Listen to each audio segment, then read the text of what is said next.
There it is. We are live. There we go. We made it. Yeah, like 2 minutes late, but it's not bad. It won't be They right. waited. They wait. Yeah, yeah. So I'm gonna crack open this blended by All right. Kings County, and All right. shout outs to Melissa from Kings County Distillery. Yes. You I tell you what, that is such an amazing bottle that you picked up there. I know you were at the Naval Yard just a couple of days ago at the distillery, right? Yes, it's amazing distillery. And if you guys don't know, this right here up to my left and my right is Tom Fisher. Down below me is the one and only Michael Prisdale, also known as Master Your Ash. And Sir. I am your gracious host for this evening, the Big Guilty, also known as Innocent. So, guys, welcome to the show. I've been trying to put the show together for a year. So, Happy to be here, man. Yeah, be live with you both. Yeah, I am ecstatic about tonight because if you are a whiskey, bourbon, scotch, any type of spirits drinker, these two guys are your men. And I'm telling you right now, get your pen and pencil ready. You're gonna learn something tonight. Thank you for that. Thank you for that. I'm as I just mentioned, to you all, I'm going to be lighting up the Sanj SP10 14 Love and Passion red there here in a few moments. I was starting the evening because I just got in from a family picnic. I lit up a Cohiba to start with and sipping. So I'm actually sipping, and I'll show you in a moment what I'm sipping as well. But I'm sipping on some straight bourbon whiskey from Kings County. I didn't have any of the peated bourbon, but the peated bourbon's so good because they're actually using some real peated grain from Scotland in that. Innocent. Wow. So if you guys don't mind, would you guys like give a little history lesson on your backgrounds in spirits, if you don't mind? Tom, it's up to you. You could start if you'd like, or I can. I'm okay. I'm okay going first, Michael. It's great to be with both of you all, and thanks everybody for watching. I've founded bourbonblanc.com about 18 years ago. I had done a documentary on bourbon, and I always had a passion for it.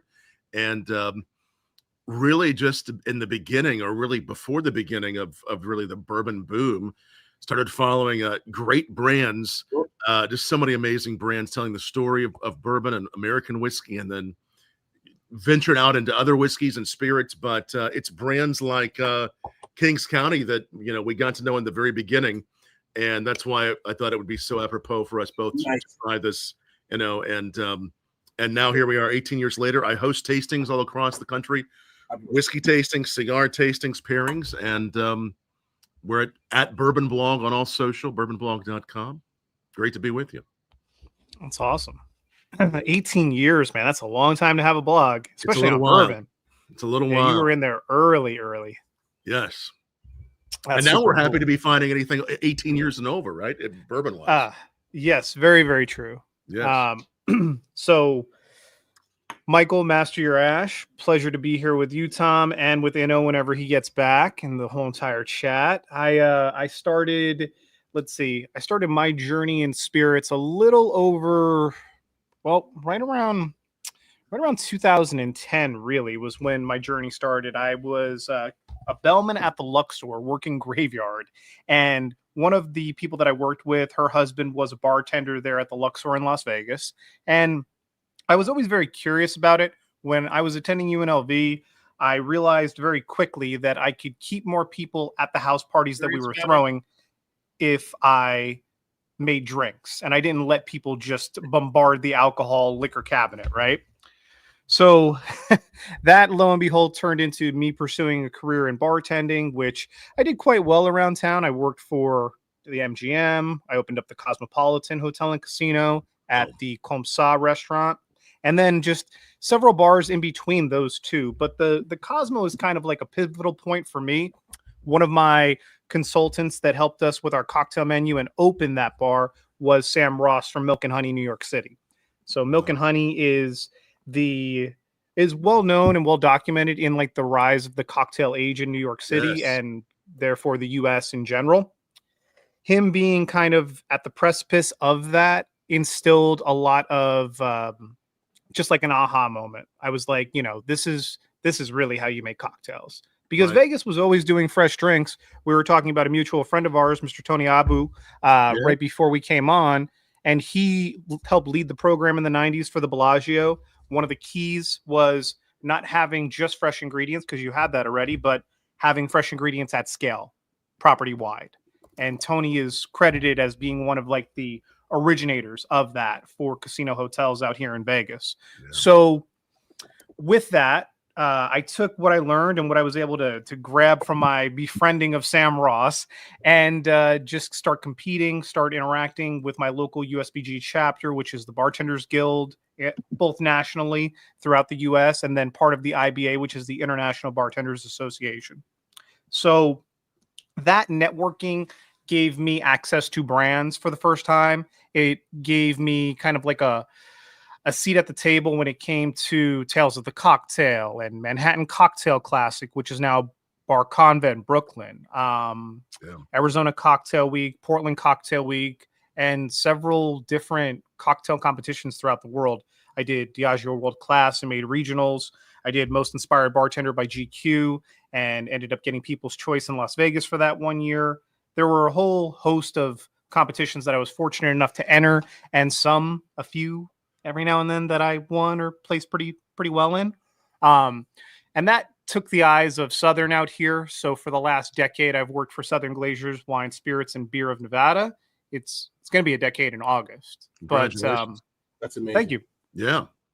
I spent the first 5 years as an educator on the mixology team. We had an academy out here that had been headed by the legend, Mr. Francesco Lafranconi, for 25 years. Yeah. And I got a chance to work side by side with Francesco, and not necessarily teaching in the academy per se, but handling more of the trade. So for any bar, restaurant, hotel, casino, pool that needed help making a menu, training a staff, we were the team that kind of went in there and consulted on cocktails, helped train bartenders to execute, and then deliver on the program.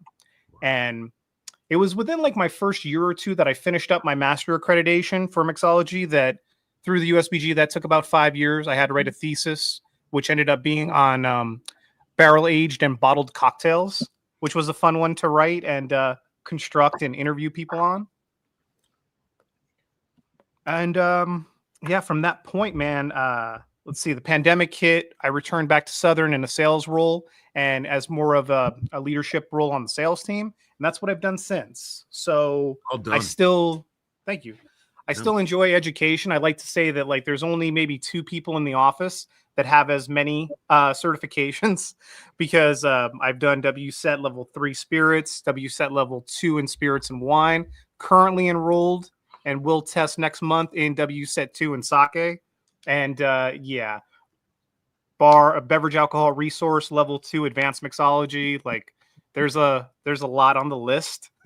But my passion for cigars, which I've had for over 20 years, was one of the things that led me to YouTube. And during the pandemic, we had a little bit extra time. So a gentleman by the name of Livio Laro, who currently heads our mixology program, he started the Master Your Glass channel, and he asked me to come on and kind of help him with it. And then he asked if I wanted to, share my passion for cigars alongside of him. I didn't want to demonetize his channel. So I said, you know what, let me do my own. And that's where Master Your Ash was born. And we've done that since 2021. So, just a fun way to kind of combine the passion for both. Excellent. That is awesome. Really so let's give this up to everybody in the chat. Everybody in the chat that's watching, ask your questions. I believe that Texas Tourist had a question to start off the questionnaire. He was asking about how you guys feel about where I'm sorry, I'm going through the comments. This is terrible. All right. That's you're getting a lot of comments. It's amazing. Yeah. Elijah Craig toasted. Oh yeah, that one is.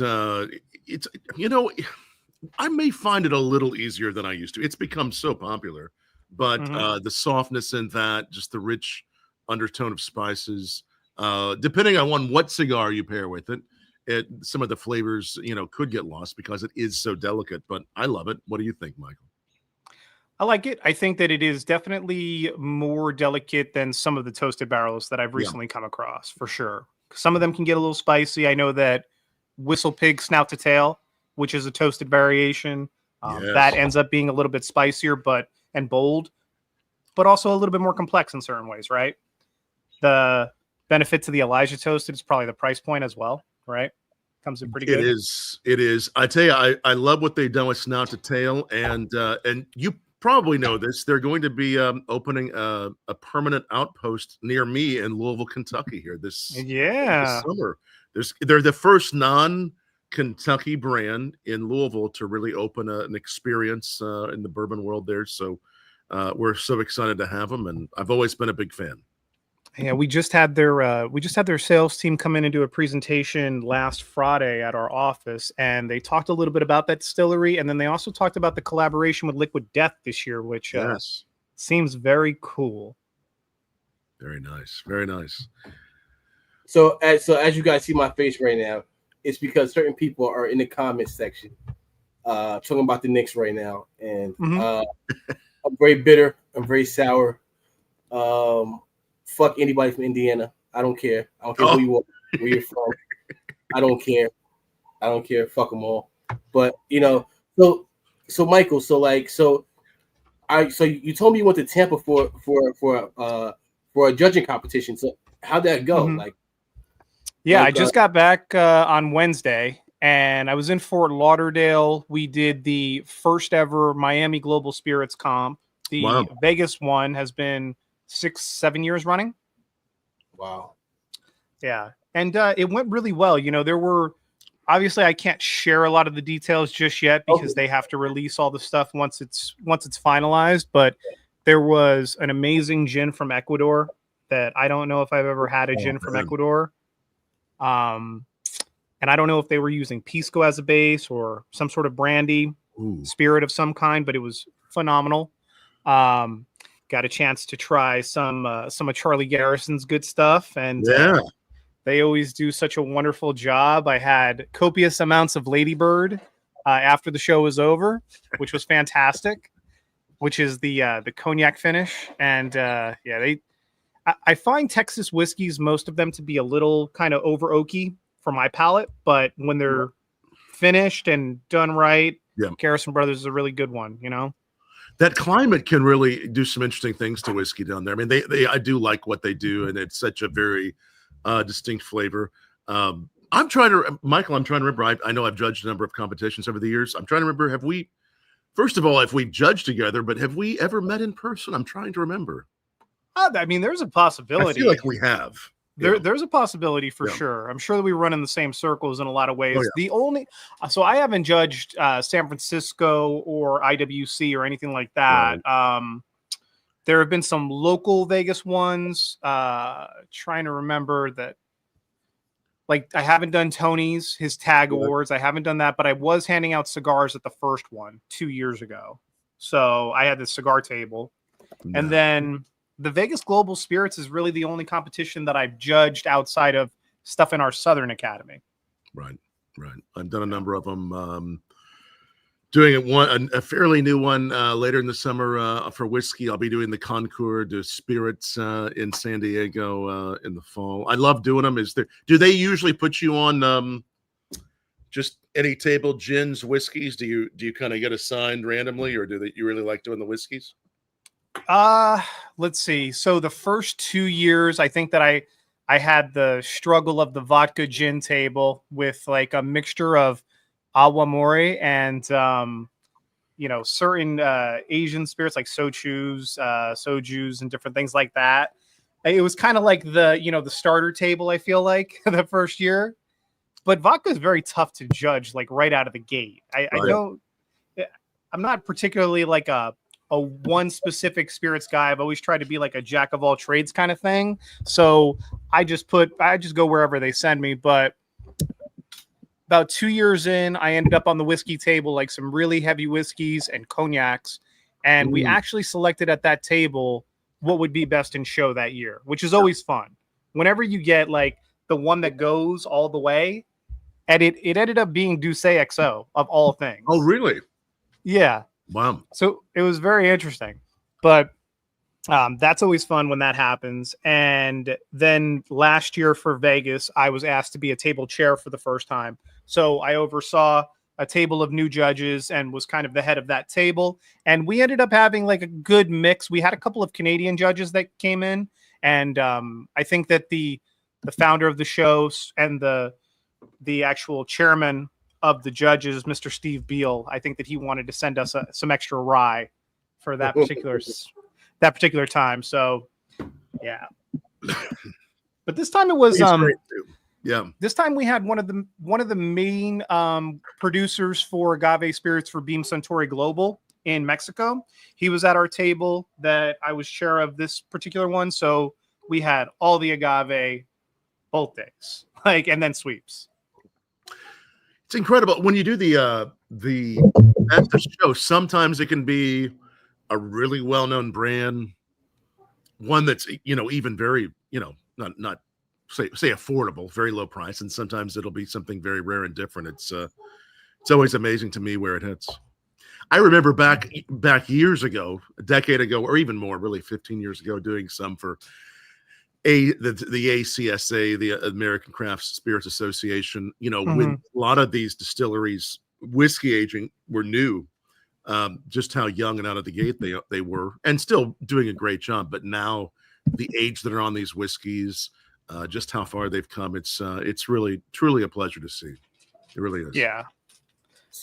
There's never been better products out in the market. And that's the crazy thing is that, even with a portfolio as big as Southern's, I enjoy doing them once or hopefully now twice a year if we keep doing Miami each year, because it just exposes me to different markets, what different markets have. Like, a lot of the guys that are cigar reviewers, they're in love with Penelope. And we only have one expression out here. And I don't even know who distributes it. I have no idea who distributes Penelope bourbon in Vegas. None. Yeah, you have to try it. Penelope. It's beautiful. I think the first time I ever had Penelope was from Tom. And I might have poured you some. Yeah. Yeah. From the first time I had it, I was like, "Wow, this is amazing stuff." And it's based in Jersey. Yeah. No, their story is right. So, so you wouldn't think something so good, came out of Jersey. And MGP bought the majority of it now, right? So yeah. Well, great team, great expressions. And I know with judging, you'd probably love this. I mean, sometimes, and Michael will tell you, we start fairly early in the day. There can be a big spread of whiskeys. We pace it. We have a big meal in the middle. You'd probably really enjoy it. I'm sure you'd be great. So how do you take notes and remember, because I know it has to be hard to be able to clean your palate after, just to kind of refresh your palate. So how would you guys go in between each drink to kind of refresh your palate to make sure you're getting all those fresh flavors? Do you want to take that one? I'll tell you. I mean, there's a lot of different things you can do. I mean, I think that continuing to stay hydrated is very important. Just taking a little bit in. Sometimes, I mean, for me, carbonated waters that are neutral can really help a lot. I mean, we talk a lot about remembering to sniff your own skin. That kind of really resets. But I think it's just a matter of taking time. I mean, some people believe, and again, it depends on how many you've had, that it's important to spit so you don't get too inebriated, which we don't want anyone to ever do.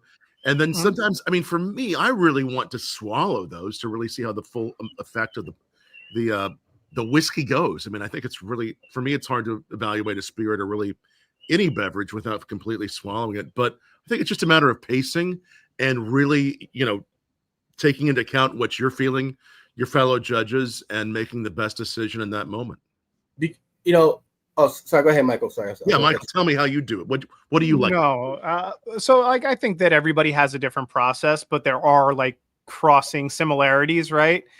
Most of the judges we send out, or the founder will send out a note about a week before the competition or 2 weeks before when they're actually getting stuff from the store, and they'll ask like, what type of palate cleansers do you want to see outside of this list that we've always had? So like some of the additions this year were like chopped celery and radish. A lot of very just very neutral cheese and bread and popcorn that's unbuttered, unsalted as palate cleansers. For me, though, it's kind of like eating and smoking a cigar. Like I don't usually like to eat when I'm smoking a cigar. Maybe like before, let it rest, let it kind of digest for a minute, and then go smoking, or do it after, right? So I try not to eat too much, but I do find that if I'm moving from a category to a category, because once again, we're not just tasting whiskey in the group.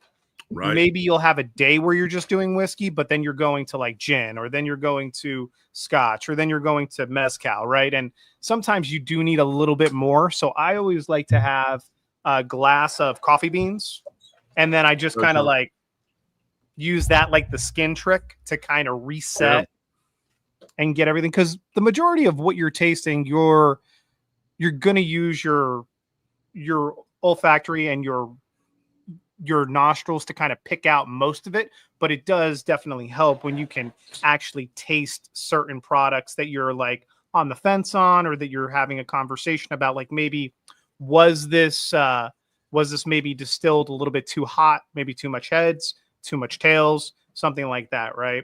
Like there was an instance where I was getting cooked agave on one of the samples that I had, and another judge was saying that it tasted like, they were getting more minerality, a little bit more methanol, more heads in the distillate. So it's just, one of those where like if you only sniffed it, you probably wouldn't have picked that out, maybe, or vice versa. Sorry. You always know that if you're sniffing your own skin, it's a good thing. But if someone next to you is sniffing your skin, they probably have had too many samples to judge. Yeah, there you go. So test. Eric has a question. He says, "How do you guys feel about Steel Austin from Texas whiskey?"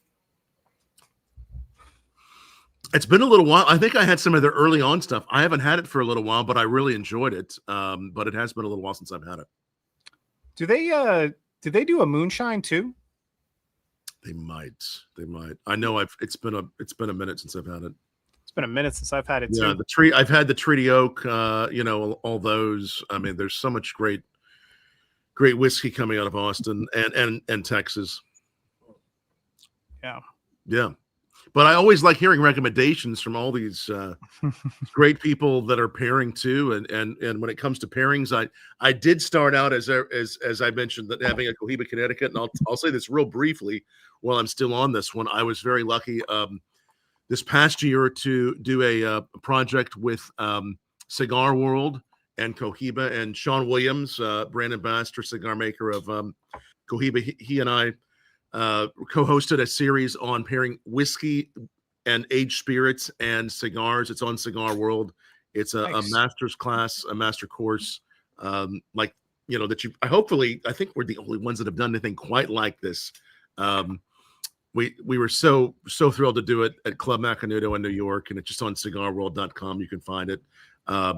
Really a lot of fun. Everything from the Weller cigar paired with Weller bourbons to some amazing Armagnac from Bacta Spirits to Kings County. And as I say that, I'm going to light up and transition to the SP 1014, which is something that's we all know has the roots there with Sanj Patel and our friends Matty Rock and everyone from New York there in New Jersey. I'm going to light this one up, and I'm going to go a step further. I know you're having that peated bourbon. Yes, I am. They're innocent. Are you really enjoying that one? I love it. So when I was there on Friday, yeah, I had their cash strength. Yeah, and I am a cash strength guy. Oh yeah. So like for me, like give me the overproof stuff all day, every day. Their cash strength was amazing. It was off. It was really good. You know what? And I don't know how. One thing I wanted to get into too was mouthful. Was like mouthfeel. Yes.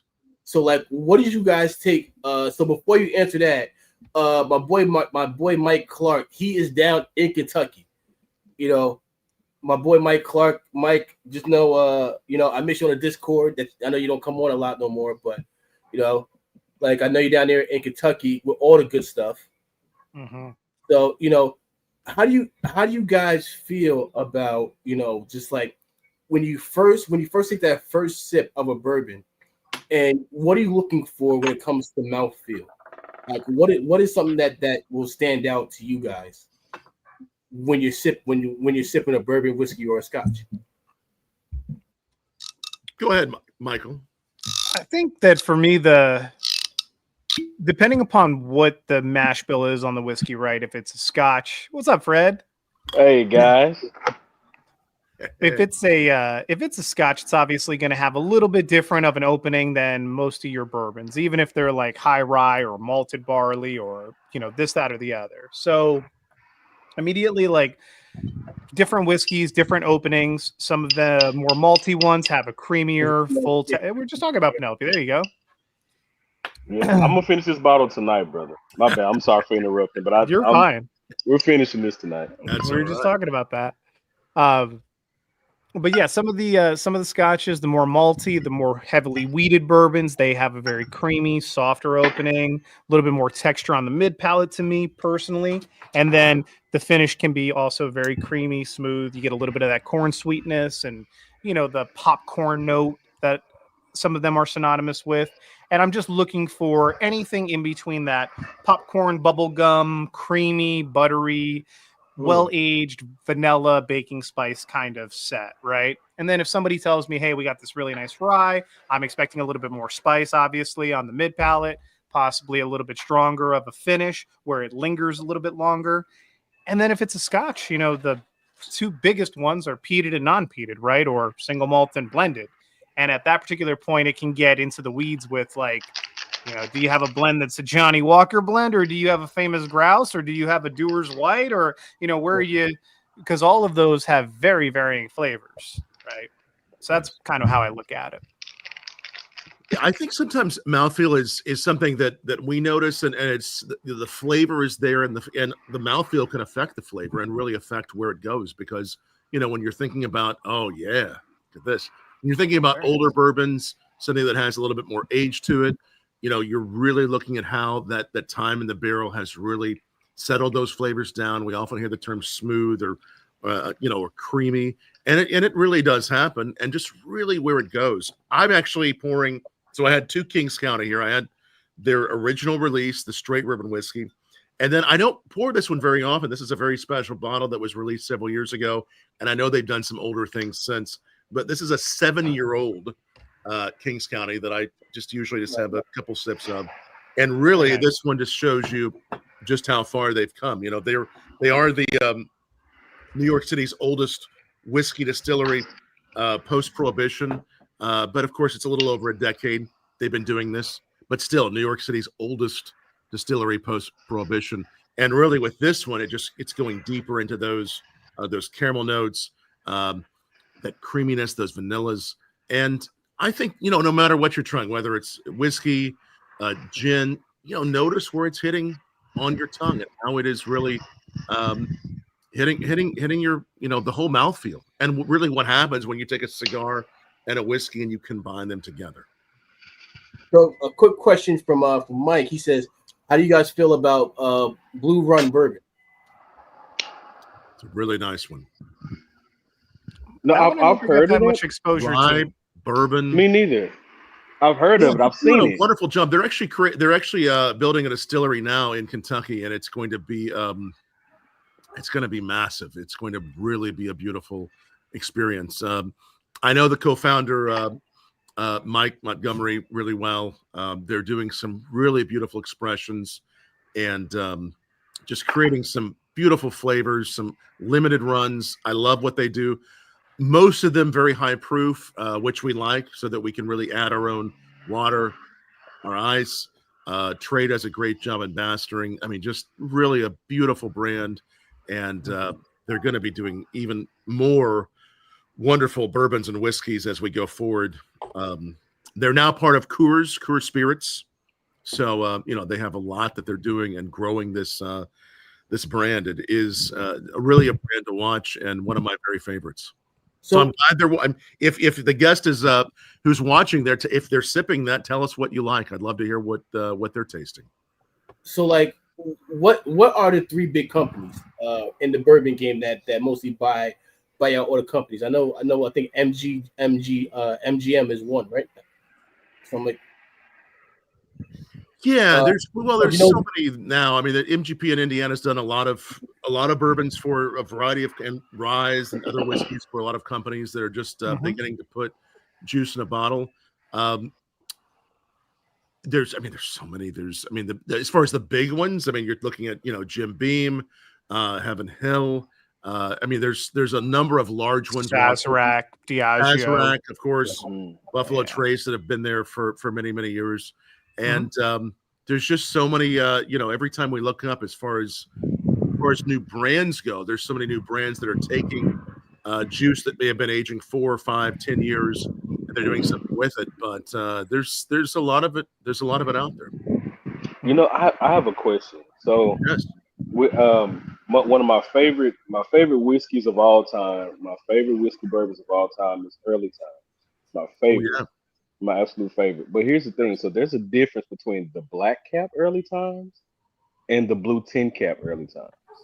And I've been trying to find that black top for the longest. Of course, they don't sell the black top out here anymore. And I'm in Texas, so they don't sell the black top out here anymore. They just they just started back selling the blue caps, which it's still good, but it is, how can I explain? It's a bit of a different taste versus that old fashioned black top that we all know of.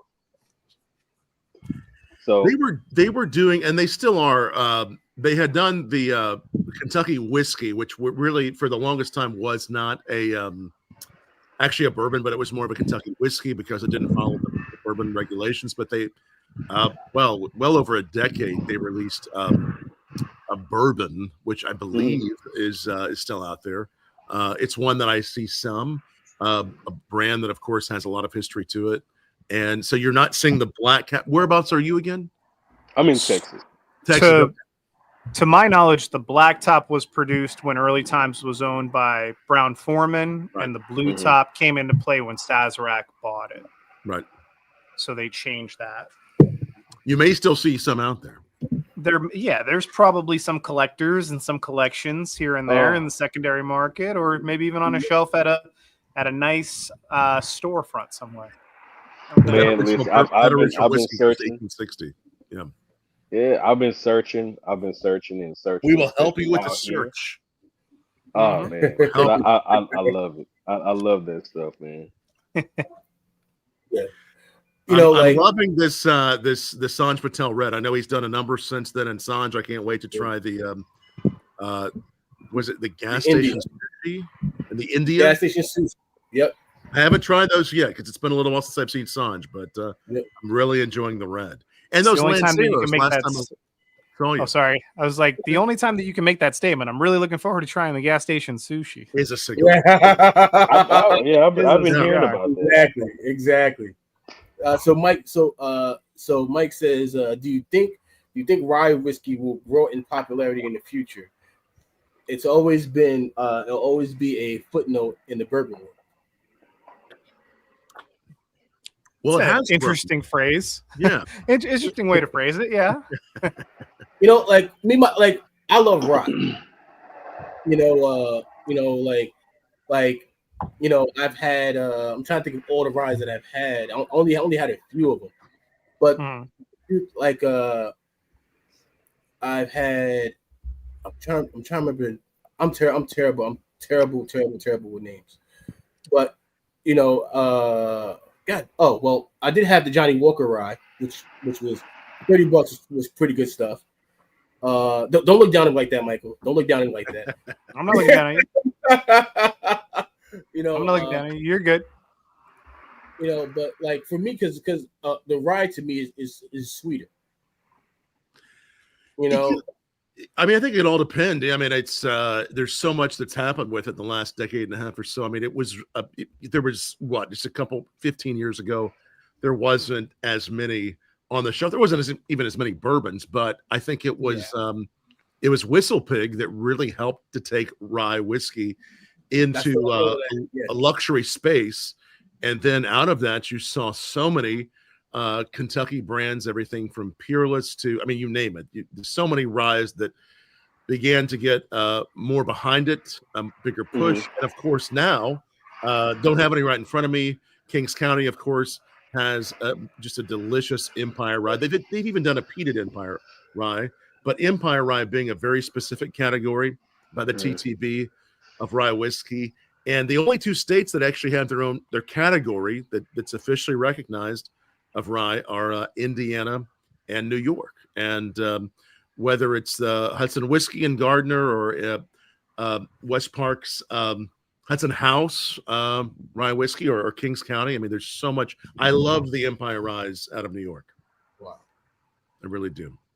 No, I think I was just going to add. Yeah, go ahead. I think to add to Tom's point too, Whistle Pig is definitely the brand that put it into a completely different stratosphere, but Bullet probably made a thing again, right? Yes, because you had like the Rittenhouses of the world that are fantastic, 100 proof ryes and whatnot, but they were more cocktail drivers. They were kind of like the thing that you would add in cocktails that called for rye and cognac, like De La Louisier or something like that, or we would use them in partnership with other ingredients to like make drinks out of, right?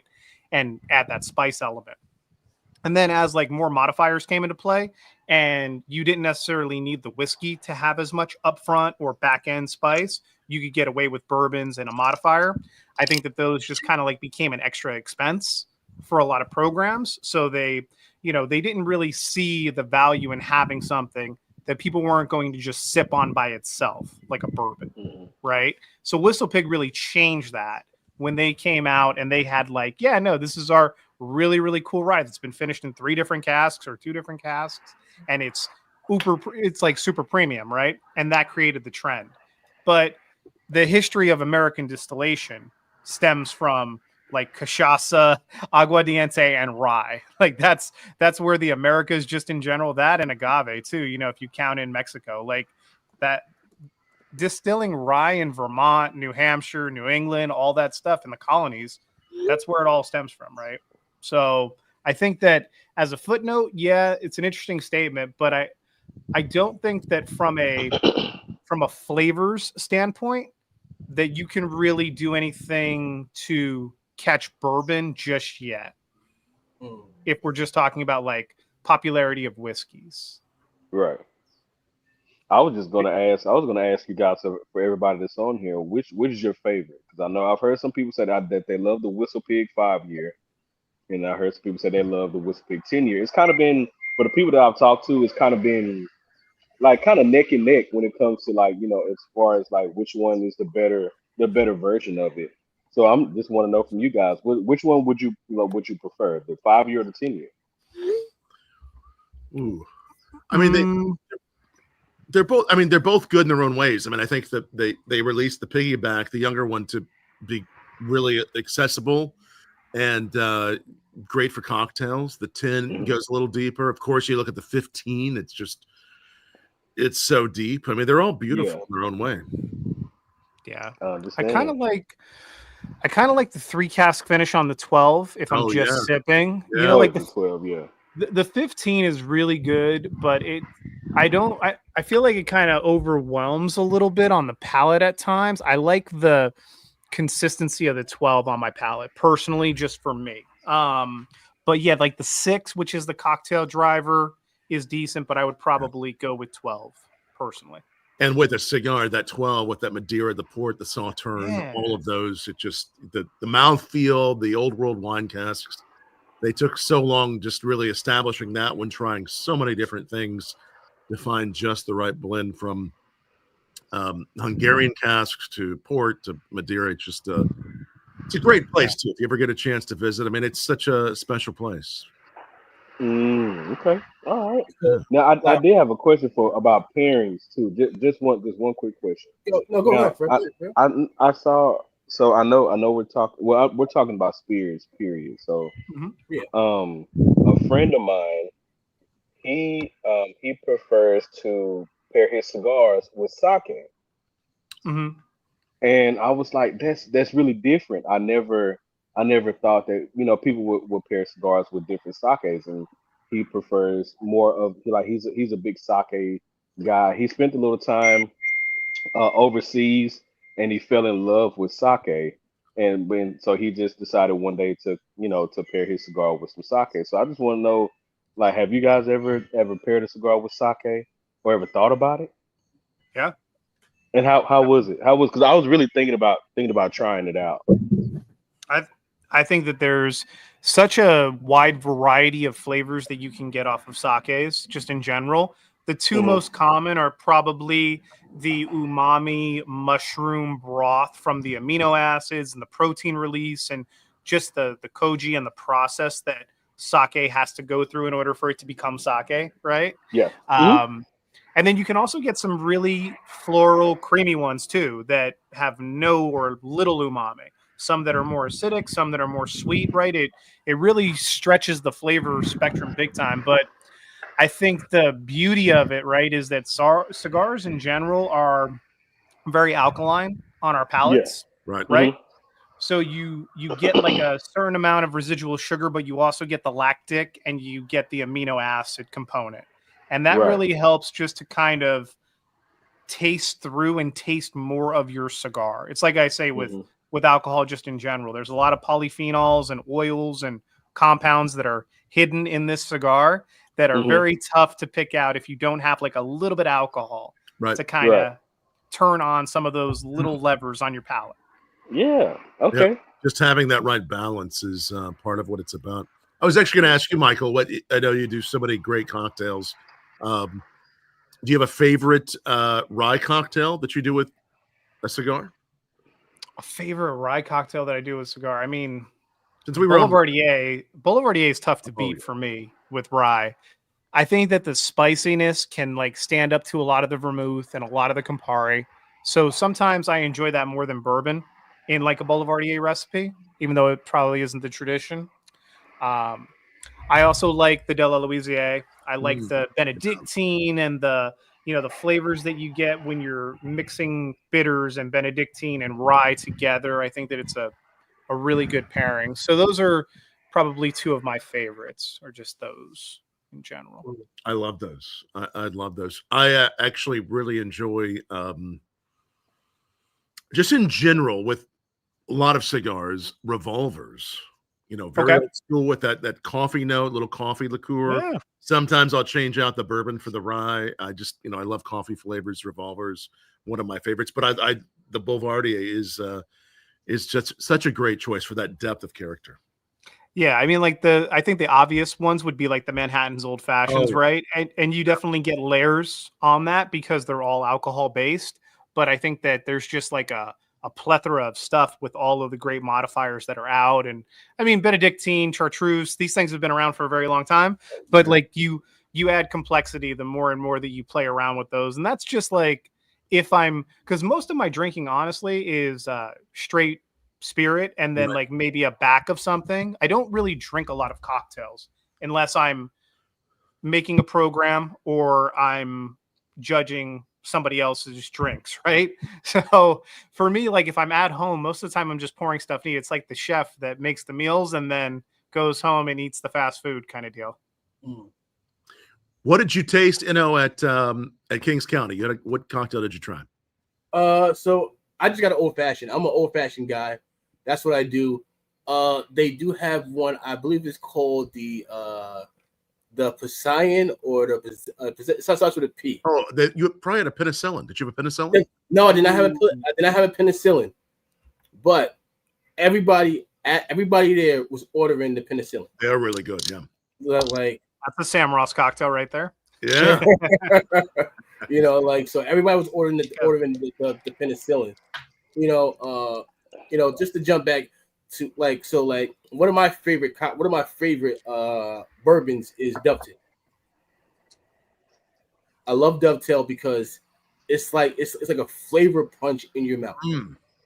You know, just because of like the mouthfeel, like you get that fruitiness in it. You know, you get a heavy cherry. It's off the chain. It's something that I really enjoy. You know, Michael. I'm calling him out. Peter was supposed to be here tonight. Oh, he was? He's supposed to be here. I sent him the link because Okay. I really wanted Peter here because he's a collector. Mm-hmm. So to have the two experts, my boy Fred, and then we have the collector to get his output on the higher, you know, like getting the rare stuff. Yeah. You know, 100%. So, at my job, we actually have, I think it's the Glen Archer 12 year. Am I pronouncing it right? Is it Glen Archer or Glen I think it's like Glen Archer. 12. It's a There's Scotch. quite a few. Yeah, there's quite a few Glens. Trying to think what that is. It really good? The one that you, So yeah. I haven't tried it yet because I haven't tried it yet. But you know, from what I'm hearing, it's supposed to be like one of the top spirits of the year. Nice. You know, I'm actually gonna send a picture to Michael now, Yeah. so he can see the bottle of it. The Glen Alec? Yes, Glen Alec. Yes, Okay. Glen Alec, 12 years. So have you had that one, Michael? That one I don't believe I have. Okay. Yeah. We're all Looks gonna have to it come looks see pretty bottle. Pretty presentation. Yeah. So we have a question from Mike. He says, where do you guys see blending of bourbons going? Have you tapped out all the different flavor profiles, or are you hearing of any new interest in blends? You have the blue label there with you, you know, right? Yeah. Yeah. Yes, I do. Yeah. Show us that one. And we'll tell. Well, and again, this is a blend from one distillery, which is so beautiful. It's single malt, it's corn whiskey, it's bourbon, it's rye, it's a little bit of everything that Kings County does, and it's really all those flavors that we love from Kings County in one bottle. So many blends that we continue to see are from different distilleries, not always listing those, sometimes listing those. But that's something that the Scotch, you know, in Scotland are so known for, different distilleries in Scotland. I think we may see more of those that are released in the American whiskey and bourbon world. Probably some new ones that are even coming out later this year or there have come out. It's something that I think we'll see more of. I agree. So now one thing that I see on TikTok is I see guys taking different bottles and pouring them into a drum. So they'll take like Maker's Mark, they'll take Buffalo Trace, and they'll add it into one drum. And do you guys see a purpose in that, or do you guys just see that as something stupid? Well, I think it's sometimes this is the infinity bottle, and that is if you just have a little bit left in your Kings County or whatever else you might have, you're like, you know what? Let's put it in the infinity bottle. And I think that's really a way to just mix a lot of different bourbons and whiskeys together. Usually, if you have something very heavy with like a Scotch, that'll be very pungent, or a peated bourbon, whatever it might be, that one will really overtake those flavors. But I think it's a nice experiment that anyone can do. You just, if you have this one is not quite empty enough, but if maybe I had, you know, quarter of this amount, I'd say, well, you know, I'll put this in my infinity bottle and I'll see what it does over time as it sits there. Have you done any infinity bottles, Michael, yourself? I personally have not, and I didn't even know that this was kind of a thing. I always think Whiskey about like, technology. It actually is a thing. I've seen it's definitely mixology. Yeah. I always think back to like the old like Gilmore Girls, Gordon Gekko. They have the bottle that's unmarked, usually a Baccarat crystal or something like that, and it's filled with you don't know what, and that is the infinity bottle. Just gets refilled with whatever's like the last dram left. So Mhm. that's I mean it's an interesting idea in theory, but yeah, I also for me it's always very difficult to finish bottles. Like because my job revolves around utilizing spirits all the time, it's one of those to where like I know that Peter is a huge collector too, and I don't really collect a ton of bourbons. I have like maybe 10 or 15 bottles that I've amassed over the years, right? But I don't really go out and search either because most of the time it's usually available. It's a phone call away if I Right. really need to try something, Yeah. right? Even even with the shows that I judge, you know, or like the suppliers that I ride with and stuff like that, I typically, you know, if they give me a nice bottle of wine or something, I usually re-gift that. So it's it definitely is a thing. As somebody who has collected cigars for 20 years and has amassed a pretty good collection of those, right? I totally understand it. But another thing, It's harder to do with cigars. You can't just collect that bud and just put it. I mean, you could, but I guess it would be hard. A yeah, little easier to do with whiskey. cigars are a little bit more temperamental too, but if you live in an area where you have to worry about earthquakes and stuff like that, or like, I mean, my buddy Max, he has a great whiskey collection. He's had shelves fall, you know, so like Oh wow! there are things that happen with whiskey, Right. So for sure. So Mike, is there anything on the horizon that you want to try, like anything that's came out this year that you're like, man, like I really got like some. the bottle of that. I got some Well, stuff. I've tried the standard core line of Penelope, but I haven't tried the Havana or the Rio or anything That's that's what I gotten want right there. a The little Havana bit, and the you know, Rio. a little bit more of that. So I would definitely like to try that. I had a couple of sips of Ladybird, as I said, but the Yeah. more Garrison Brothers that I can get my hands on, that would be awesome. I know that locally Frey Ranch has a couple of new editions that are coming out, so I'm looking forward to those. That is one that I do collect. I have batch 1, 2, 3, and 4 of that particular line, so I'm going to hold on to those for forever. Okay. And yeah, I think that's about it. Like for me too, it's not always whiskey. So Yeah. you know, there are a couple of sakes that I've recently had an opportunity to get exposed to now that I'm going back through and I'm taking WSET for it. And I really think that when my wife's father comes from Japan, I'm going to ask him to bring me a couple of bottles of that good stuff. One of the ones that I did try going back to Rise was the Sir Davis, the Beyonce Moet Hennessy partnership. Yeah. Actually quite surprised by how much I enjoyed that. It's good. Yeah. Wow. I tried that one recently too. It's is a good bottle. I heard it's very, very good. Yeah. It is good. It is very good. easy, but it has some nice complexity, nice softness. And I'm not like a huge celebrity brand guy, even though it seems as though Southern amasses all of them. But you know, like that one surprised me. I heard it was very, very surprising. I'll tell you what I really want to get my hands on, it's a long shot. It's a really heavy long shot, but it's a cognac though. I want to try the King Louis. I want whenever whenever I get that chance, I'm going to savor that moment.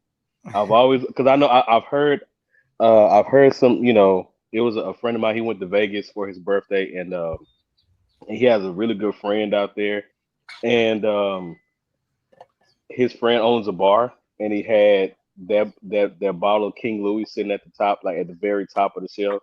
He was like, "Dude, it's your birthday. I'm gonna pour you a pour of this." And he sent me a picture. I was like, "Oh, bro." He was holding the bottle like a trophy. Like it was, it was really, really cool. And he said it was actually really, really good. And so Other than the Penelope, other than China, the Havana and the Rio, that Mhm. King Louis it's been on my list for a long time. I really enjoy cognacs too, especially with the cigar. I really also last time I saw we had some of the Bacta Armagnac. Oh my From oh my gosh. 19 Man, I couldn't drink anything after that. It destroyed everything else that was there. It was a 1974 bottle or 1973. Yeah. 73. Really, yeah, it was so beautiful. We had that there at Cigar That's BQ awesome. with That's awesome. at Handsome Devil. Now, one of the things you're talking about blends, I happen to have some not too far away. What Bacta Spirits is doing now is a blend of bourbon and Armagnac. It's called Hogsworth. Oh, that's a cute one. It really is. Now listen, this is a blend of bourbon that is from 2009, and then no, is that right? Yeah, 2019, and then we have some Armagnac from varying ages, and there's 5% of the Armagnac in this is from 1982. Nice. So it is some very old Armagnac, some not too old of Armagnac, but from 10 or 15 years ago with bourbon. And it's such a great blend of bourbon and Armagnac, and it's something you wouldn't expect. It's never been done before, and it's delicious. I actually poured this for going back again to New York here to our East Coast. I poured some of this for Brian Quinn, Q of Impractical Jokers, on the red carpet at Derby. I was like, "Would you like some?" And he did. He had some with me. He really liked it, but that's on our YouTube channel as well. So I like. Raj is a mad scientist. He really is, and this is only now the expression. I think you're going to do a new expression soon.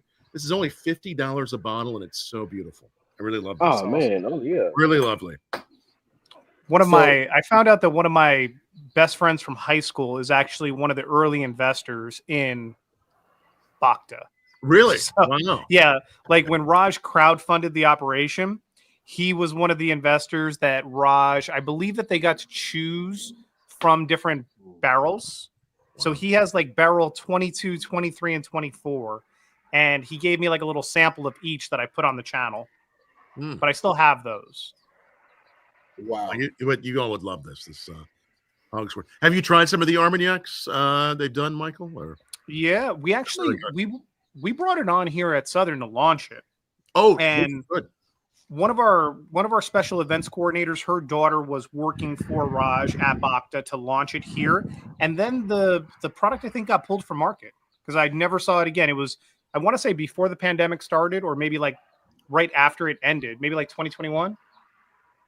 2021-ish, it came to market here. It was already out.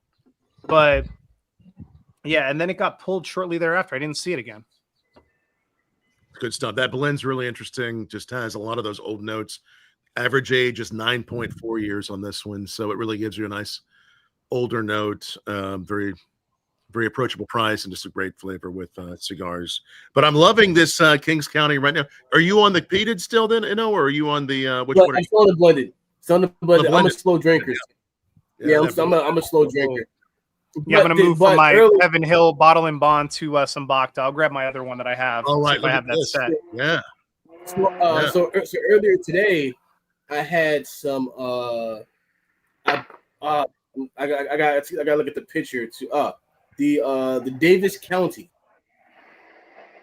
I was drinking some of that earlier. Yeah, you were doing the French Oak, Davies County from Kentucky. Beautiful project they're doing with all different types of barrels. I think the French Oak one was the one you had, right? Yes. When I tell you there was no burn, it was insane. It was no burn. It was everybody there was like, "This is amazing." They were all blown like, "Yo, there's no burn with this." It went down smooth and it was super flavorful. Then we had from a business down in Maryland. I think it's called B34, which is so they do small batch stuff. Mm-hmm. Well, it's a black owned cognac company. Cool. And you know, and it's actually like their stuff is really really good. But you know, we were discussing that earlier, just about, you know, since they're not a big company, they can actually take their time, and they don't have to rush stuff to market. Right. So they can actually sit there and make sure that the blend is right. That's how Smoke Wagon started off too. I remember that when they were really, really small, and I remember when they first dropped their uncut, unfiltered, and I really enjoyed it. I was able to taste it before it hit the market. A friend of mine, you know, he was able to get a couple of samples and try to uncut, unfiltered. That's like it's one of my favorites. It's from Smoke Wagon, the uncut, unfiltered. Now it's really strong. It's like 126 point something proof, but it's super strong. But it is very, very good though. You're like, you know, so you know, we got a couple of questions here. You know, but this might be a better question for Michael. You know, says, you know, we got a couple of questions here. You know, yeah, he says, love fresh lime cocktails. What's a good heavy lime? You're looking at heavy lime cocktails. Yeah. Oh, lime cocktails. Well, I would say, you know, probably the classic daiquiri is really a good one. But when it comes to whiskey, I know there's probably some that have been done, but usually we see leaning more in with whiskey cocktails to the lemon and citrus notes. But I always enjoy a good daiquiri. We do one around here in my household. Me and my dad. Yeah, me and my dad. We with whiskey. We found we mix a little whiskey with cranberry juice. 2 dashes of cranberry juice with a lime, and that really, especially if you have a strong whiskey, it calms it down. It tones it down a bit to where the flavors are way more smoother, and it really opens up the drink a lot. It's a really good little cocktail to make. Oh yeah, that sounds good.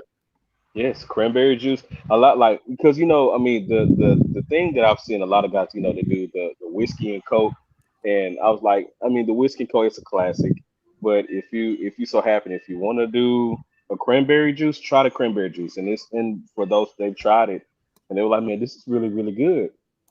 So I mean, it's worth a try for anybody that wants to try it. I'm gonna give it a try. Doing some cocktails. Yeah. Cocktails. Yeah, so this is the 83 Armagnac. Oh, nice. That's a good one. And then this is just the standard Bacta that they handed us I out. love that. The blue label with the rye, the Calvados, and the Armagnac is so beautiful. Yeah, that 83 is nice. We actually did we had the 1988 at a Kentucky Derby event that Sean and I did several weeks ago at Bourbon's Bistro, pairing with some great cigars there from Cohiba. But that 83 is a really good vintage. Really love that. Which one are you pouring the 83 first?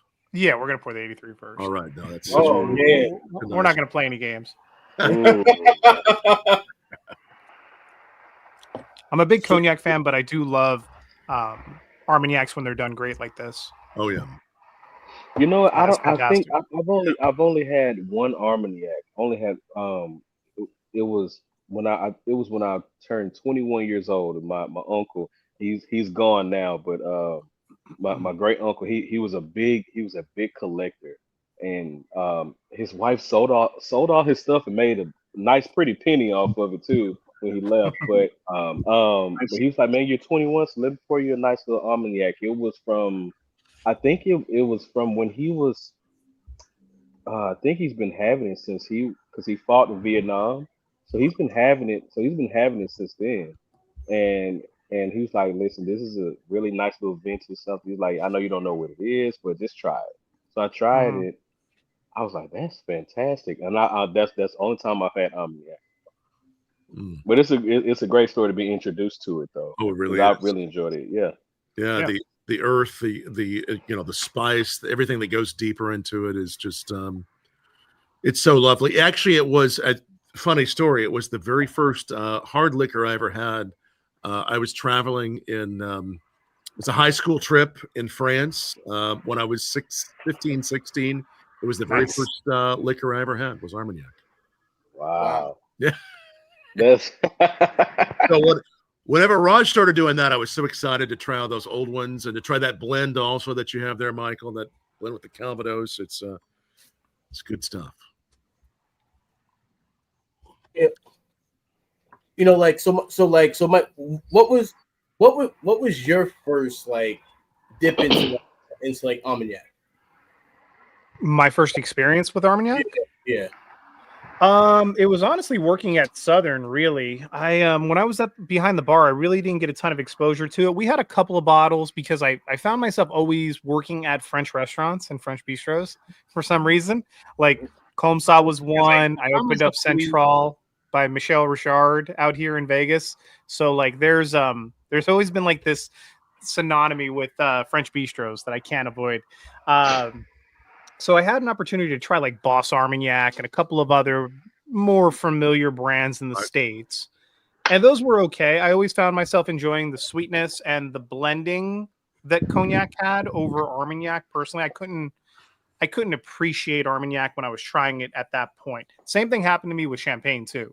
A lot of great champagnes. Never really got into it until I started working at Southern. And I like to think that it's because of the fact that Southern just blast that in your head like you're drinking bubbles kind of deal.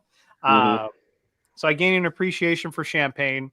And then my third year working for the company, I had the opportunity to visit Hennessy in France, in Cognac. And that was the aha moment for that.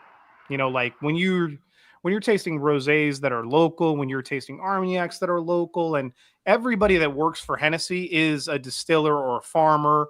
They're all making different eau de vies that are then being contributed to make the global brand that we know at 10 million plus cases a year. So it's a very large operation, and you don't realize the breadth of something like that until you step foot in it. Like I had been to Patron. I had seen 3 million cases of agave a year. I had seen what that operation looked like, and then other whiskey distilleries too. Like I had gone to Wild Turkey. I had been to, several on the Bourbon Trail, but I had never seen a 10 million case global brand of cognac. It's wild. Now, I got a question, Mike. Now, I prefer if I do so happen, I haven't drank Hennessy in a long time, but when I was drinking Hennessy, my favorite was the black. I was heavily in love with the black, and I was like, I couldn't go back to the regular because the black was so much different. What do you think about the Hennessy Black? I enjoyed the Hennessy Black. The first year that I was working at Southern was probably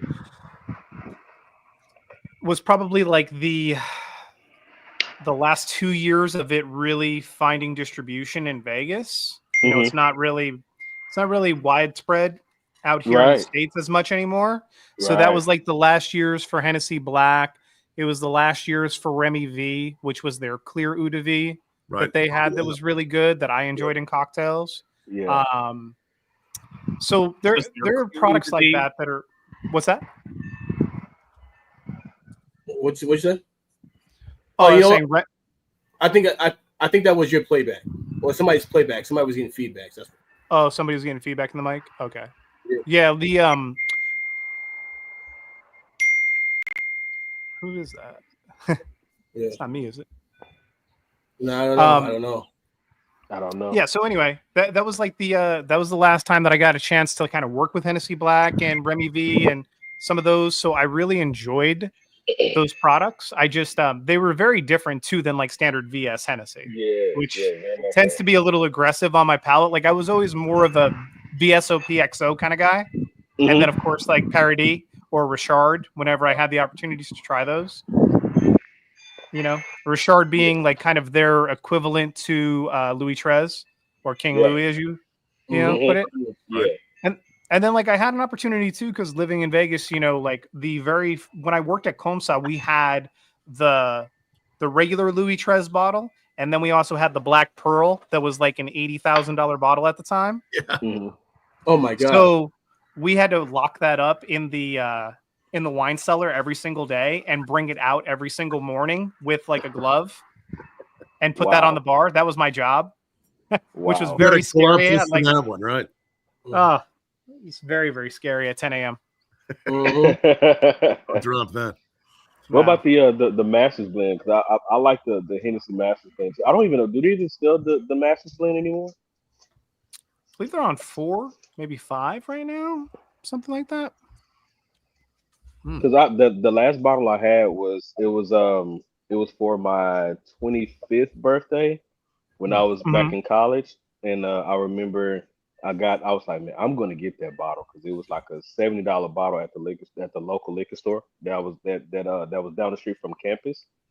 And so I was like, you know what? I saved up my little money that I was getting from my on campus job, and I said I'm going to get this for my birthday, and I got it. And it honestly, it was so enjoyable. It didn't last the weekend. It didn't last the weekend. So I had a good time with that, man. That Hennessy Masters blend was a good one for me. I remember 1 and 2 were really good. 3 was decent. The price points on those, like resale now, is crazy. Now that they don't produce them, Yeah, it's kind of like when Macallan was doing the edition number 1, 2, 3. Wow. Yeah. Because that was the one I had, the Masters Blend 1. That's the one I had, and I know I tried the 2. A friend of mine had the 2, and I tried that, and that was pretty good. The number 1 was fantastic for me. It's really cool that they found a way to be creative around age statements and non-age statement, right? Yeah. Like that's really what that is.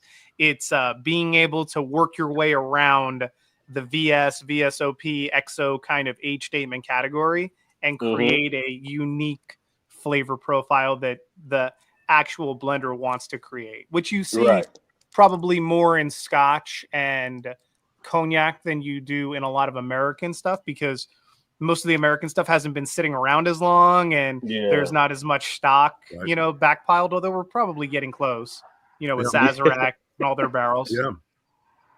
Yeah. So any recent release? Oh, sorry. Go ahead. No, Mike. Go ahead. Go ahead. I was just going to ask Michael, any recent releases that you've had in your portfolios you're really excited about? Yeah, I think that Redwood Empire is one that I think is fantastic juice. I love. Emerald Giant, all of that fun stuff. I think they do such a fantastic job. Really excited about that and just growing that in market. I think that's going to do well out here if it gets enough backing. There has been the Minden distillery that came online in Northern Nevada, and Minden Mill is their whiskey, their rye, their bourbon, all of that fun stuff. But they have a creamery right across the way from the distillery. And there's a double Irish cream called Two Stacks and an Evil Bean coffee roaster, coffee liqueur that is out of this world. So really excited for those 2 liqueurs. I think that they're phenomenal products, and I think they're going to do very well out here and hopefully spread. Great. Yeah. I've been trying to get Redwood at my job for about 8 months now. They make really good stuff. It's wonderful. Yeah. Really solid. I've had all 3. Like I've had the rye. I've had all 3 of their bottles. And you can get it all for under $60. So it's amazing stuff for that price. But Mike has a question real quick. He says, what do you think about barrel craft bourbons? Sad to hear that some some financial issues. Yeah, I mean, this is a very heavily awarded, product, and I know that in all the competitions that they've entered, they've done very well. Yeah, they've done really well. Done really well. Finish is beautiful. So beautiful. They do such a nice job. They really do. You were just mentioning the dovetail earlier too. Oh yeah, dovetail. Oh man, love all those barrels. I gotta try the dovetail. I gotta try that. I haven't tried that yet. Man, the dovetail knocked me off my socks. I couldn't believe it. I had that one, and then I had a few. I have a guy.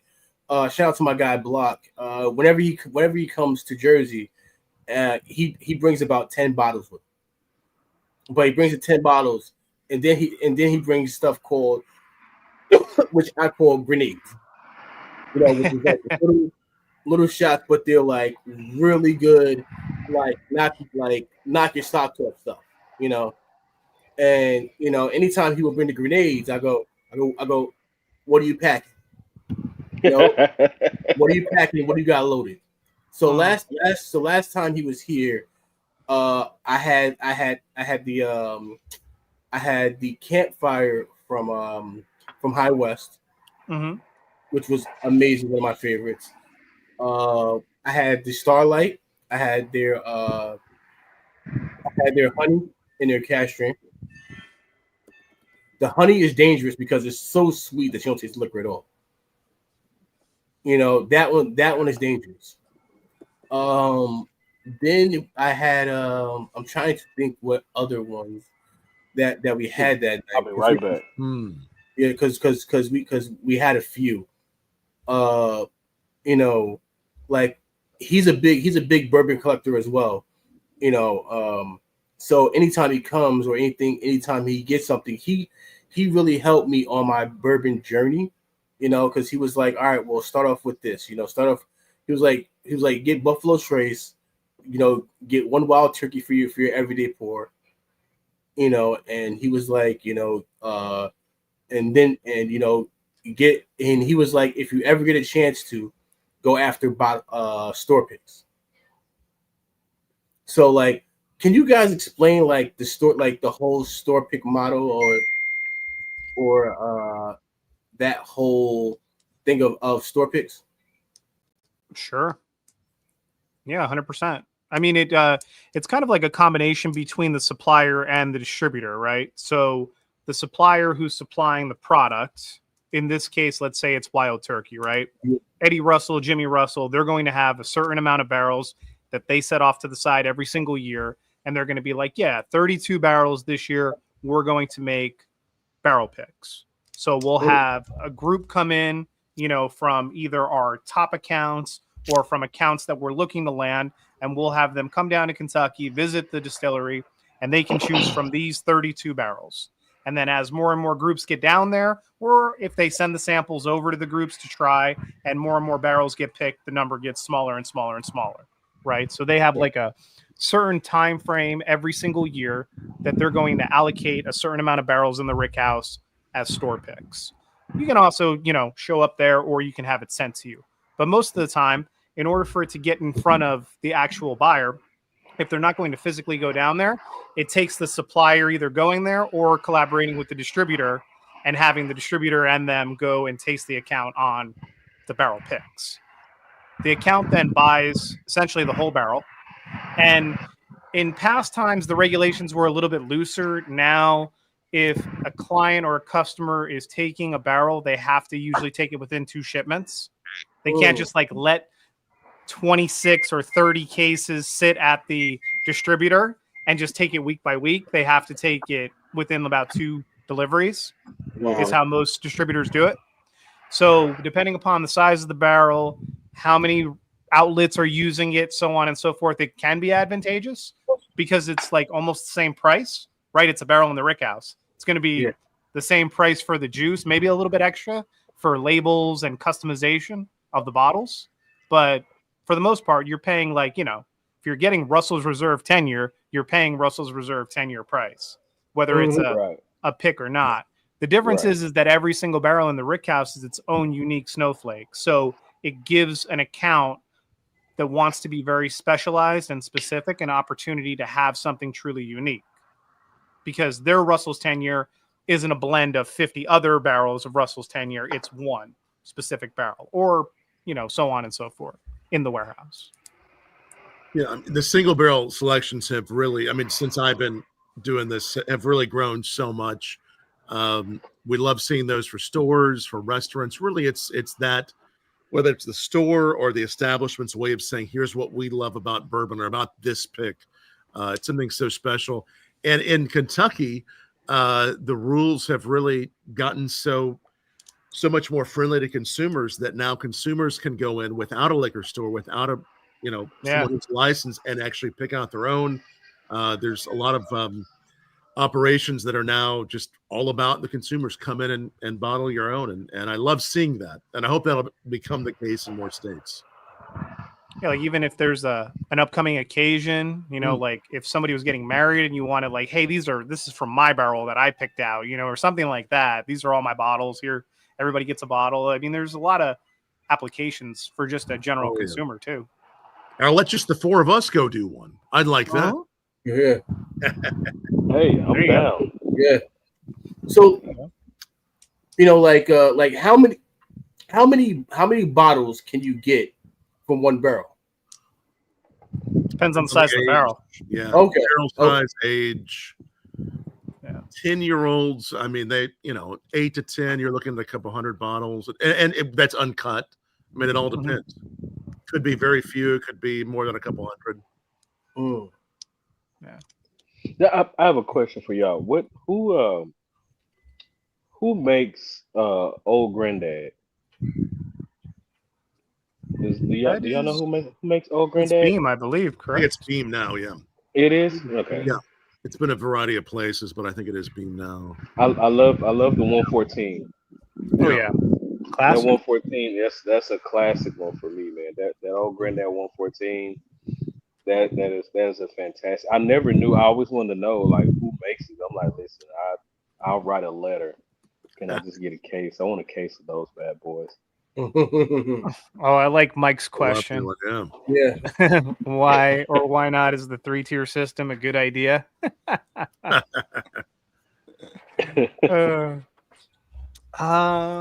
Let's see. How would I answer this? I think that, in the time of Prohibition, which is really where it all stems from, right? It was a very good idea because you had a lot of bad things happening to ruin perfectly good whiskey and booze just in general without having a 3-tier system.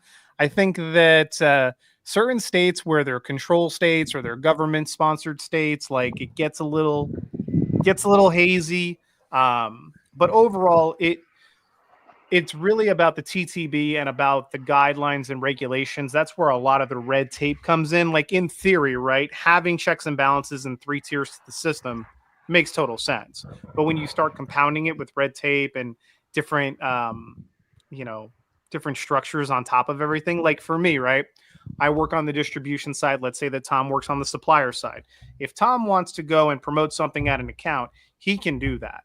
And so he calls me up and he's like, hey, Mike, you have this one account that I really want to get something going in.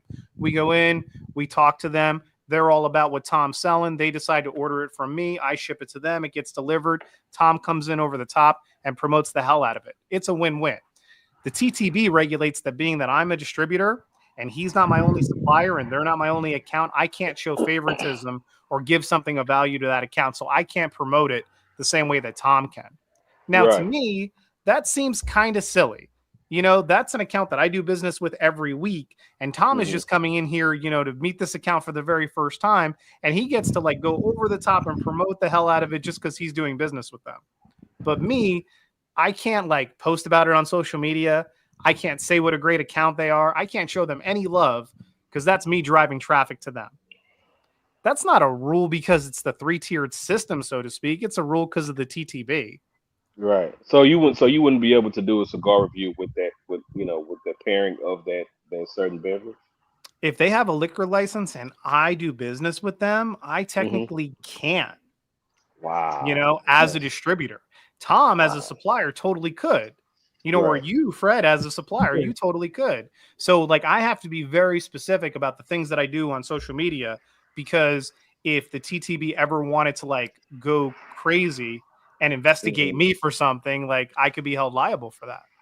Wow. Yeah. That's wild.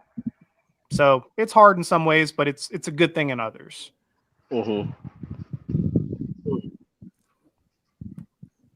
So, it's I'm pretty twisted right now because I'm drinking all day. So it says, oh, your Knicks are up, bro. Your Knicks are coming. Your Knicks are up. You know, you better put the game on in the background. Oh my God, Mike, listen. During the show yesterday, they were on his neck. Even Peter. Orange and Blue Skies up on this show. You already know it's about to be Orange and Blue Skies all day. Oh man, I'm about to go crazy. But oh man, they play with my emotions right now. 5 minutes left. Yeah, looks like. Yeah. You're having John Starks flashbacks before the show started. Oh, you're killing me right now, Eric. You're killing me right now. You're killing me right now, E. Oh, I gotta focus. Man, this is my attention right now. This is Shout out to Eric. You know, this is hilarious, man. This is so funny. He was so heartbroken yesterday. That was so hilarious. Do the small artisan distilleries have a bar? I think that most do. You know, whether they're smaller distilleries or larger ones. I mean, some of the best bars that I went to, like Middleton in Ireland, they had a really good bar. Wild Turkey, they don't really have a bar per se, but they certainly have plenty of whiskey to drink over the campfire. You're seeing more and more experiences. Yeah. You know, wherever you go. I mean, and I think the laws have become more and more favorable to consumers, to tours, having those experiences so you can go in and try what they have. Of course, the laws there in New York. I mean, what you went and saw. Yes, it did. Yes, it did. A couple of days ago, there was it yesterday or a couple of days ago? Friday. Days, right? Friday. I mean, what they're doing there at Kings County is they are they're mixing their cocktails, but it's a certain percentage of New York ingredients and spirits they have to put into that cocktail. So you're seeing they're making some great cocktails with not only their spirits but also with other spirits from New York. That's awesome. And all that's really helped those distilleries have their own bar experience, so that you can buy them there and also have their cocktails there on site. So I just put Dark Sean on timeout. Don't put him on timeout, man. He got put on timeout, man. I'm trying to figure out how to I gotta now Dark Sean. I have to figure out how to untime you. So for the meantime, you out of luck.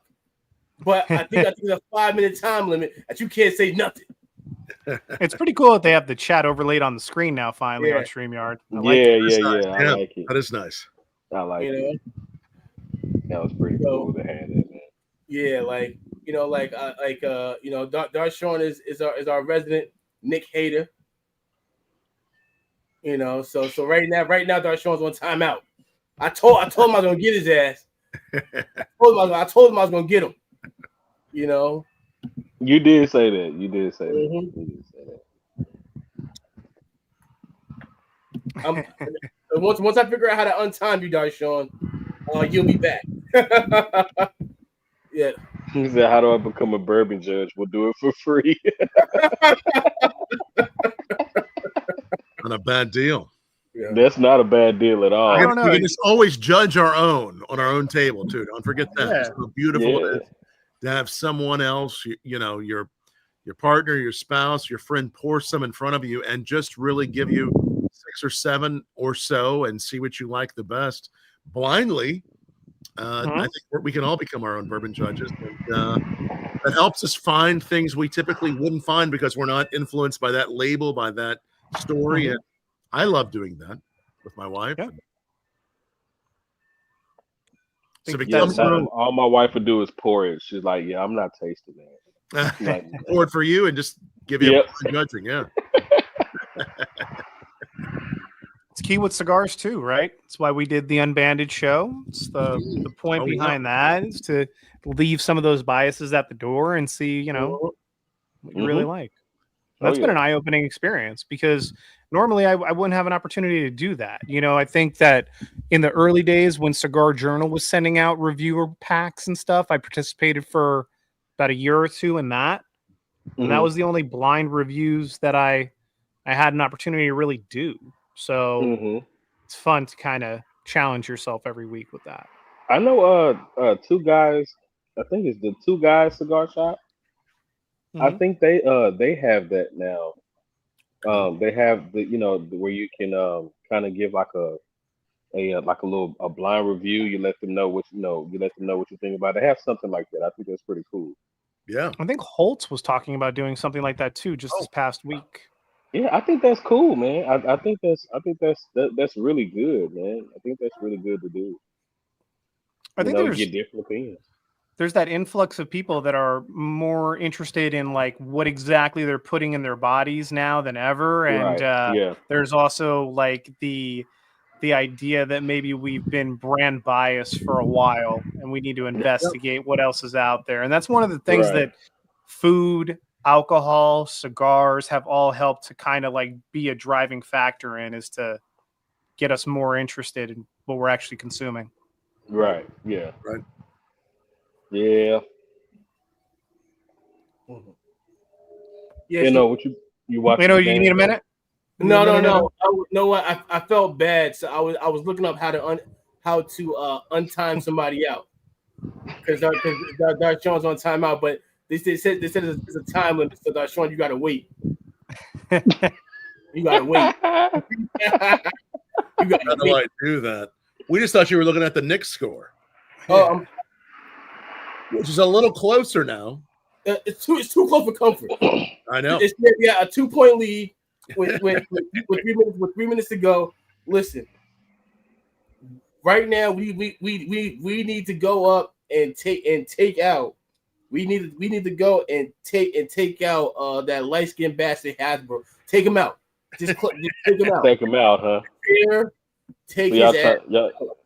y'all try to be the New York bad boys. That's what you're trying to do. Listen. A win's a win. A win's a win by any means That's necessary. crazy. That's crazy work. That by any means necessary. So Stick has a question. Does Asian locally impact flavor? Yeah, definitely. Yeah. Cigars and bourbon both. Any kind of whiskey, any kind of atmosphere, you have Yeah. you have anything aging in, it's gonna, with whether it's the atmosphere, what you have around you, the temperatures, the climates, it's all gonna make a big difference. Yeah. Yeah. Angel Share, another big one. Yeah. You know. You know, so one that I fell in love with too was Heaven's Door. Mm-hmm. Yeah. I fell in love with Heaven's Door. He gave me that one. That one was amazing. Oh, it was really, really good. That's a good question, Steve. Mm-hmm. That's a nice question. Yeah, it is. So what's your dream bourbon and cigar pairing? Ooh. Ooh. Listen, you give me some Penelope, give me cigar, and I'm in heaven. I love it. I got my dream pairing. I have to say would be Opus X Dubai and King Louis. Mm. That's a dream pairing. You know what? I will say that Laportier was actually pretty damn good. Yeah, Shay. That old Shay. Really? He was out here for the Universal Whiskey Experience a couple of years back. That was the first time that I had the Laportier. It was really good. So it's really good. Yeah, I mean, like I'm a sucker for cognac, so that's an easy way to get on my good side, and like doesn't take much. I was drinking like $11 Odessa cognac from friggin' from Ukraine. Oh wow! Bottle. Yeah, like I just like all cognac. Because But his stuff is good. I heard about his, and I also heard about Sable. It's a whiskey. Sable is from the actors from The Best Man. So you have Morris Chestnut, Tay Diggs, and the other one that played Murch, and also the director of the movie. They all came together, and they have their own whiskey now. It's called Sable. So I've been hearing. Well, they have a lot of hype around it, of course, because the names that are behind it. So Sure. I wanted to try that out and see what's going on. I wonder, have you heard of it? Have you seen it? I've seen the ads in Market Watch. I've seen it in a couple of printouts, but I haven't personally tried it. I don't think that we distribute it out here, which is always like the case if I haven't tried it or seen Right. it live in person. How is blackened? Blackened whiskey? Yes. Blackened. Yeah. And they're, of course, they're doing their own cigars now too, with Drew Mhm. Estate. I love the blackened. I think the blackened whiskey is something that has a lot of character and depth to it. Yeah. The cigars as well are wonderful pairing. Very deep. So, Yes, it is a robust Very whiskey for sure. Yeah, it is. It is. Just like the cigars, though, too. I mean, they kind of match up in that aspect. They're both very Yeah. robust, as and they designed, actually have right? sounds that they for the whiskey that they actually play to the aging barrels that are supposed to make a difference, which I think can happen. Sure. Yeah. Now It's all about I have a the question. vibration, the extraction. Yes. Yeah. Have you guys ever had Scottie Pippen's whiskey? The Digits. I have It's not. called Digits.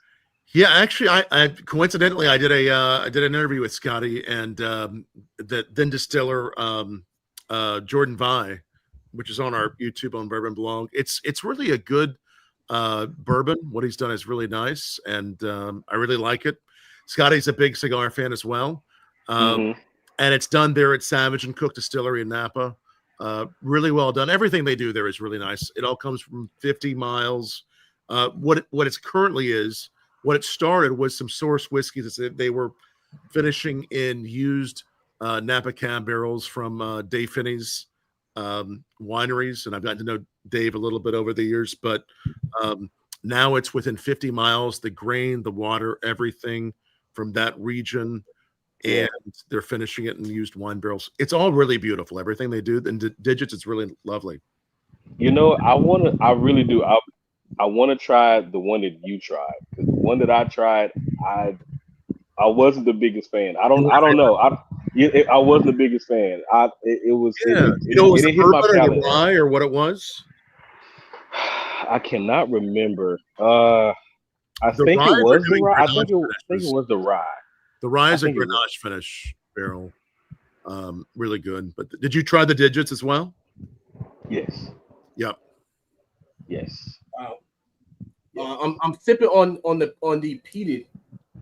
The The peated. peated is and that's going to go deep in those that. So Yeah. that's some real peated Wow. malt from Scotland that they are putting in this this bourbon, and it is really just it's powerful, but yet it has a softness to it that comes through. It shines so brightly through that bourbon. What do you get on it with what you're smoking? Well, honestly, from my like that's why I made that face. I was like, wow, because I had it last night, and it after having the blended and now having this one right here, it definitely gives you that mouthfeel. Right. Oh, it You know? does. Yeah. Yeah. I think now since this Yes. bottle is done, I think I'm gonna have to go get the Penelope Architect. That architect's beautiful. I love that architect. I think I'm gonna go get that because I'm gonna finish the rest that I have in the glass, and then I'm gonna go get the Architect. Yeah. I tried that Architect is really good. As soon as I got it, I opened it and I was like, I just to smell the aroma that it has from like when that fresh pop off the bottle is amazing.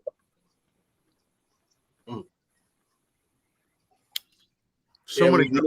Have you had the Architect? Oh yeah, it's good. Yeah, Really the Architect's good. Have you had the Architect? Haven't you? Oh yeah. Yeah. Why you take your hat off? Did they lose? No, it's 16 seconds to go. Nick's up by 2. All right, now listen. Wow, this is something else. Could it go into overtime? It might happen. It's over. Oh, It's over. 6-1. No, Nick's up by 4. Nick's up by 4 with 9 seconds to go. Sorry about that, guys. No, you're fine. All right. Take them country bumpkins. All right. Take them inbreeded country bumpkins. Back up the road. All right. Go make love to your cousins. Okay. Dog. Right? Go make love to your cousins back in the barn. I don't want They make nobody all them kissing cousins. It's possible. like I don't want nobody. We don't do that. We don't do that. We know what y'all do over there in Indiana. I know. We know what y'all do. We know what y'all about. We know what y'all about. Go there, eat some corn. Listen, you got to keep the stuff. same energy for when football season comes and our Cowboys hit the field. And it's all right. Knicks is 6. That's all I gotta say. Knicks is 6.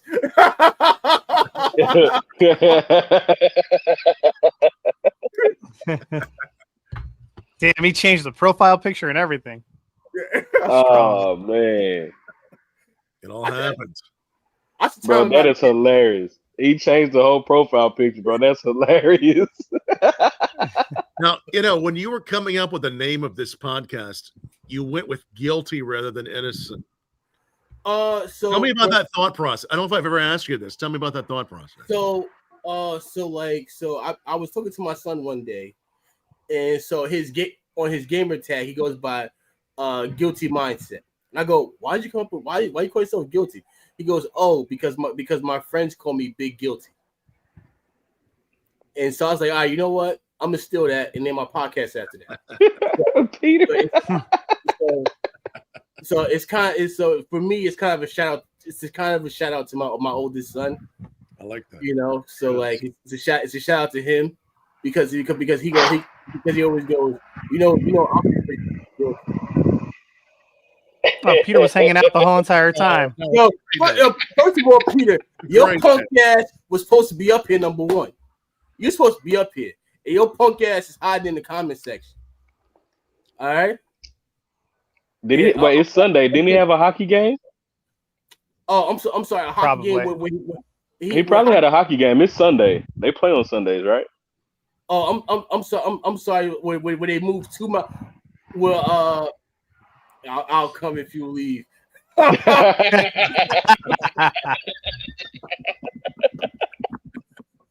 Listen, all right. Listen, like we know what you're doing out there. You're probably like cheap shot and everybody on the ice. You guys are all got to work on Monday, so you got like knowing you're probably out there the dirtiest player out there.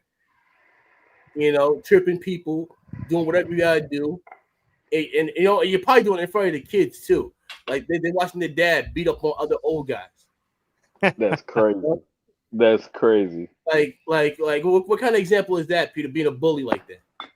Bro, anytime you say talk about older guys playing in sports, I think about the 47U football.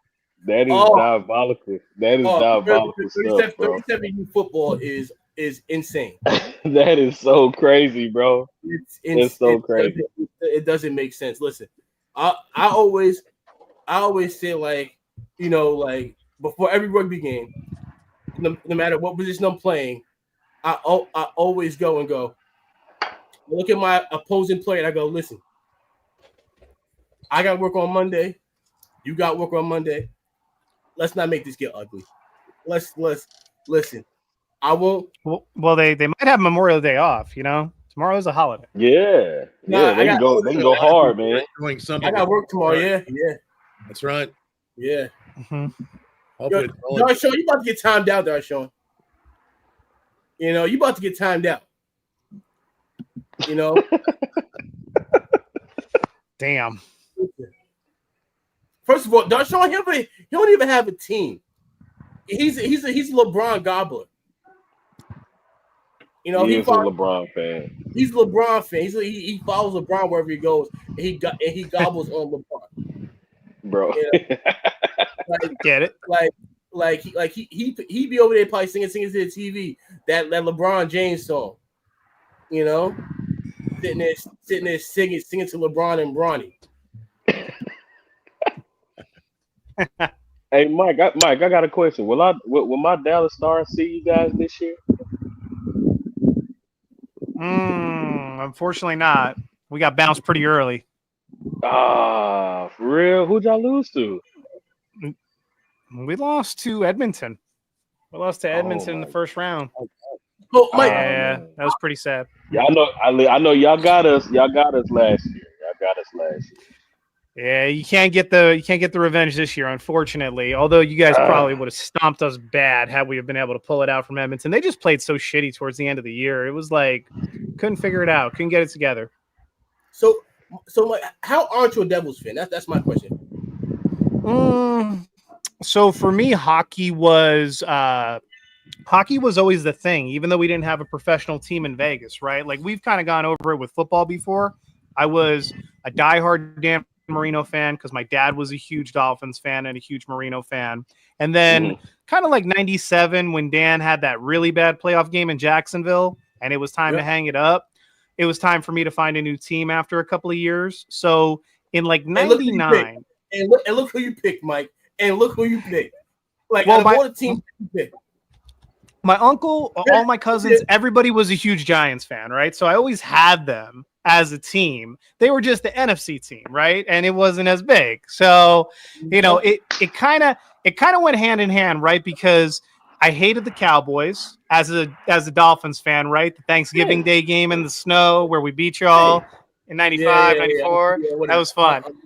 Because like the Cowboys were just like the big bad. They were the Yankees, right, of football. And as a Yankees fan, I understood what that was like. As a lifelong Yankees fan, I knew what that was like. So I didn't want to associate with the Cowboys. And I was like, okay, I didn't know, being a Giants fan, that was actually a huge rival at the time that I did it. At the time that I like fully invested. So I become a Giants fan like 98, 99, and Kerry Collins wears number 5, which was my number in high school. So that was one of the reasons. I was a huge Jason Sehorn fan. I just like the team overall. All that stuff, right? The last great white cornerback. Well, I mean, you got Cooper DeJean right now. He's pretty great. No, but here's the problem. But they moved him to safety. They need to move him to cornerback. Well, they got Blankenship too. So there's 2 white safeties in Philly that are also DBs. Like they can play both. It's kind of cool. Yeah, they're not bad. They're good. He's a beast, but he's not gonna be a beast. You know, week 1 when the Cowboys are raking their ass. Well, don't get me wrong. When Malik Neighbors lines up next to them, I don't want them to be good at all. I want them to be white as hell. Yeah. I want them to be white as shit. Yeah, be white as hell when Malik Neighbors is standing next to you. Yeah. So like when it came to hockey, right? Nobody in my family liked it. I was the only one that watched it, and the San Jose Sharks were always late night. So I got to really fall in love with Craig Janney and that team in the early 90s, mid 90s, right? And then the Colorado Avalanche came into the scene, and it was Joe Sakic, Peter Forsberg, and Patrick Waugh. And Waugh had come from, Canadian royalty. He had come from, he had this huge beef with Martin Brodeur and the Devils. So it was just like, I like the fact that they played each other in the championship, and all of my family that did watch hockey, they were all back east Devils fans. So I didn't most of them were honestly like Long Island Islanders fans or Rangers, right? Oh, so so I didn't have any influence in it. I just really loved watching Forsberg and Sakic and Hayduk and Ray Bourque and all those guys play. Man, it was such a cool team. So that was really what did it. And then I stopped watching hockey for a little while until the Knights came on board. And that was that. I really followed players. Yeah. Right? So I'm a Ranger fan, but I always loved. Like the other day, we were talking about those Detroit teams. Texas Rangers? Mm-hmm. I root for every New York team except for when it comes to football. Everything else is New York through and through. I'm a Red Bulls fan. I'm a Liberty fan. I was going crazy when the Liberty won their championship after 26 years. So I'm New York doing. Yeah. I'm not a Knicks fan, or I liked the Nets when they were in Jersey, but when they went to Brooklyn, that kind of did it in for me. But I was always an Orlando Magic fan through and through because of Penny and Shaq, which is why I hate the Bulls. I hate the Lakers. I hate any team that Shaq went to, like the Heat. Hate LeBron because of that. I didn't like Kobe because of it. I mean, I love Kobe, but I didn't like Kobe, right? Kind of deal. Same thing with Jordan. Right. Love Jordan. Didn't like Jordan, right? So my question is, what are you hearing in those Vegas streets about you guys getting a professional team? Oh, I think it's going to happen. I don't know what's going to happen first, whether it's going to be NBA or MLB. I think that MLB will honestly be first. There was a time when the All-Star game came out here for the NBA, and that was wild. Wow. That was a wild time. I can only imagine what it's going to be like to have both an NBA and MLB team now after having the Raiders. Right. Nothing can get worse than that, though, in terms of fan base. Yeah, I don't think so I'll take either. whatever team it is. Like they're terrible fans. Sorry to any Raiders fans that are in the chat. They are terrible fans. They are. They're a terrible fan. Haven't they always been terrible though? Yeah. Pretty much. They've always been pretty terrible, Yeah. They're I mean, don't get me wrong, like my best friend is a Cowboys fan. Like I actually kind of really like Cowboys fans, especially now that y'all haven't won shit in like 25 years. It's great. Oh, that's crazy. That's crazy. But that's crazy. You know what? Like, but, my go-to drink after a Cowboy loss, Buffalo Trace, old-fashioned Buffalo Trace. To me, to me, like I think Buffalo Trace pairs perfectly in an old-fashioned. That does work really well. Yeah, sure. That is got the right proof, right price point. If I'm gonna have an old fashioned, I love it with Buffalo Trace. Now, have you guys ever had Noble Oak? Oh yeah, yes. The Noble Oak's good. Yeah, nice. Yeah, I like their stuff. Mm-hmm. I love Larceny. Right. Yep. Yes. So I haven't had a lot of weeded bourbons. Mm-hmm. So what is you had the Penelope weeded, right? Not yet, no. Bro, and listen, for it to be 95 proof, and normally I drink 100 proof or more, but if I had to go to a 95 proof, look, it's gone, bro. It's gone. They're like this is delicious. This is delicious, bro. It's really delicious. So, Mike, if you ever talk to Lawrence, just bring up Penelope. Lawrence is undefeated against. I've heard stories. Yeah, Penelope be whooping his ass. Yeah, I've heard. If in the chat, I've heard he's had a tough time. Oh yeah. I've heard he's had a tough time. You know what makes another good old fashioned? Well, especially I normally like a stronger old fashioned, but if I just want something really mellow, the Old Forester 80s, the 86, is really it makes it really really good old fashioned, especially for like someone who doesn't like the stronger stuff. I think that makes a pretty good old fashioned as well. Yeah. The one Forester was they say that it is said the Old Forester was the very first bourbon ever used in old fashioned. Yeah, really. Yep, it was. Wow. It apparently happened at the Pendennis Club in Louisville, Kentucky, back in the 1800s, is what they say.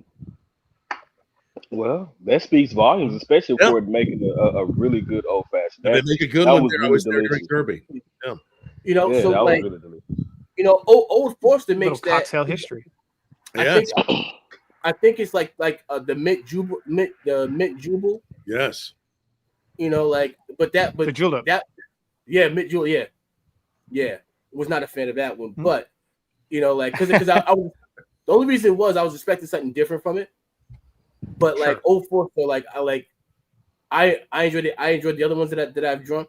I haven't had Peerless yet, and Tom talks a lot about Peerless. Did we not have it together? Maybe we haven't yet. We haven't had it together. Yeah, we haven't had Peerless. I haven't had Peerless. Lovely stuff. The Peerless bourbon are great. I know one of the other one we had because I brought a few out last time I saw you was the Foregate. Yes, the Foregate being finished in a lot of different barrels. This particular one finished in Madeira and a variety of port barrels. Very, very beautiful bourbon as well. Very small brand, and they do a great job. There's also are they available here in Texas? It might be. It's very limited, but it might be. I'm not sure. You got to get everything. I don't understand why, but Texas gets everything. Texas does get everything. That is 100% correct. You guys are spoiled. I don't want to hit. It's all for Fred. They know Fred likes it. Yeah, like you guys are spoiled. Going back to things that I'm looking forward to as well, the Old Forester 7, or not the Old Forester, the Old Fitz 7-year bottle and bond that's coming out. I think that's going to be pretty solid. Now, so like, you know, I recently had a few new ones. So I had the Red Breast. Oh yeah. You know, I had Red Breast. And my favorite Irish whiskey. Really? Oh wow, yeah. You know, it's my very favorite. You know, Red Breast, I had that one. I have to revisit it because I had something before it. And I finally had some Weller's Purple Top. You know, which was very, very good. Weller's or Willet? Willet. Willet, Purple Top. Willet, yeah, Willet. Those are incredible. Yeah. Fantastic. Those are to me, my Willet is better than Weller. Nick, you know. Yep. Some Lustau sherry casks. Oh yeah. What's up, Nick? You know what? Like I love you know, so it says there you go. Oh, he says have you it says you supply bourbons if you're hired for a private event. Well, I do a lot of private events, and of course, it all depends on what we're where we are. But you're welcome to reach out to me, and I love doing private events. Love working with what you have or what we can do. What's going on, Michael? Heaven's Door, Red Breast, a collab. Oh yeah, that was a good one too. That was really nice. Yeah. Oh wow. Yeah. That sounds collabs. I hope we see more collabs too. With regard to, you know, what whiskeys, other spirits working together in communities. One of the ones Kings County does too. Did you try the coffee whiskey they have there? I didn't, but no, actually I did. I actually tried that there. Yeah, it's really interesting, and they're using a local coffee roaster, infusing some of that local coffee in Brooklyn into the whiskey. It's really good. It's a coffee whiskey, but it becomes like a coffee liqueur. Using a lot of Italian sort of drinks, spirits combinations. You know, I will say this, like it was shocking because like the project is right next to the distillery. Yeah, it is. Yeah. I was like, you know, like the project is right next to the distillery. So I was like, that's super interesting. Yeah. You know. Oh, you see, like Nick, we haven't tried it yet. Nick. We haven't tried it. You know, you know, like a coconut long finish. That sounds amazing. Ooh, yeah, man, that sounds amazing. Now, what's the one that Hound Dog drinks? The cantaloupe one? Honeydew. What? Garrison Brothers Honeydew. Oh yeah. Yeah, you know, like that's like his drink of choice. He won't drink anything else. Yeah, I'm surprised that we finally got him on something. Yeah. He's like one of us. Too. Yeah. He's got to come on and do the next bourbon show. Yeah. Love you, Mike. Take care, man. Yeah, like, you know, like, you know, for do you think it's a thing of brands are scared to collaborate together when it comes to bourbon? It all depends. I think it depends on what their goals are, and if they're you know, having a brand work with a bourbon brand's one thing.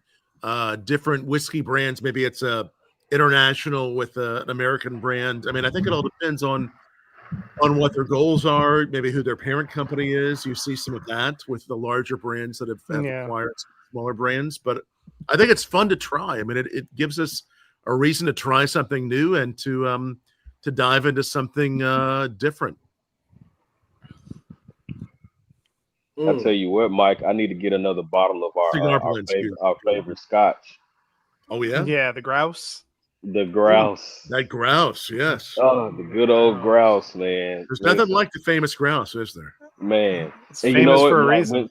When I had it, I gave my dad some. My dad said, what's the name of this again? I said, it's the famous Yeah. grouse. That's right. He said, next time you see Mike, give him a hug for me because this is delicious. That's awesome. I'm glad that he liked It's it. good stuff. Yeah, Is that that was one our you have in your well portfolio? driver back at Comsa. Yeah. Oh man, so good. It's just great. So I've never tried Joseph Magnus. Mhm. Me neither. That's my first time hearing about it. That cigar blend, they're putting it in a lot of different barrels. Yeah. Mm. Kind of old wine barrels. Yeah. It's good. Very deep. You don't see it very often. You've had it, haven't you, Michael? The Magnus, I believe that I had it at the Universal Whiskey Experience a couple of years ago, and that was the one and only time. It's also the only place that I've ever had the Dalmore cigar malt. Oh yeah, sadly. the cigar. Oh, that cigar mold at Dalmore. Like, Robert that's Patterson. fantastic. Get to hang out with Robert Patterson. Yeah, he's made a couple of the shows, throwing whiskey on the ground. Great And, Yeah. Oh yeah, he loves throwing signature. stuff. He He just loves swirls throwing it, tosses it, refills. Yeah. Fucking great. Yep. He's a lot of fun. What Yeah, he's character. I have a question about that whole thing. I always wanted to know what does that do? Add air to it. No, it's more so. I believe that he does it as a way to stain the glass with whiskey, so Yeah. that there Mhm. aren't any soaps or anything that could get into the next pour that he's actually going to sample. I Right. believe that that's Okay. why he does that. It's kind He of like brings Okay. heart and passion to it. Yeah. yeah, when you're doing wine tastings, they always say not to rinse your glass out with water, but to rinse it Mhm. out with wine.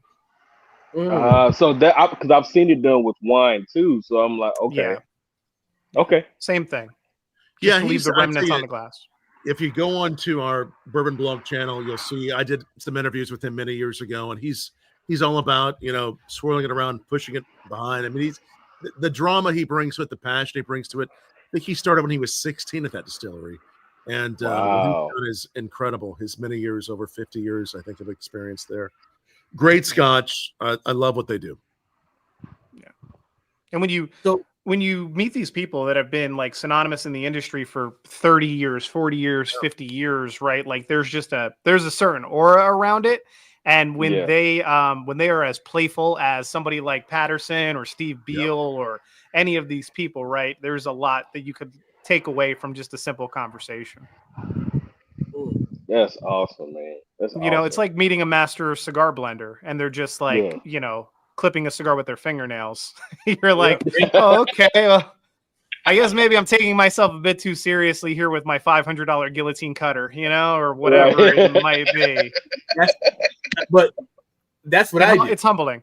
It's humbling. Like I take my nail and I just go around the cap, and being around being around Sanj, like if like after a while you just like, all right, like let me just do what he does. So mostly everybody at the shop doesn't use a cutter. We all just take our nail and just peel it around the cap. V cut, baby. V cut is the way all day, every day. But I love a V cut. But like I don't carry a cutter with me, so I just go take my nail, cut around the cap, pop the cap off, and I'm good to go. Oh yeah, for sure. I used to do that when I worked at the golf course, man. If I had a cigar, if I didn't bring my cutter that day, I would because I would see guys literally like they'll be at the driving range. If they didn't have a cutter, I've seen so many guys use their teeth. And I'm like, oh my god, just use your fingernail, man. That's all you have to do is peel the cap. There's no need to bite it. Like the problem with when you bite it is that most people will bite and pull, and that right there will destroy the cap and the wrapper. Mm-hmm. So if you bite it, you just want to bite it and just grind your teeth. Just peel. So Michael says an experience with artisan bitters outside of no, Mike, you take this, Michael. You know that newer show education system ain't that good. I mean, Angostura and Peychaud's are, they've had some exclusive bottlings and stuff like that. I actually have the let me go grab it real quick. Got this there you go, Nick. Or just don't forget your cutter. There you go.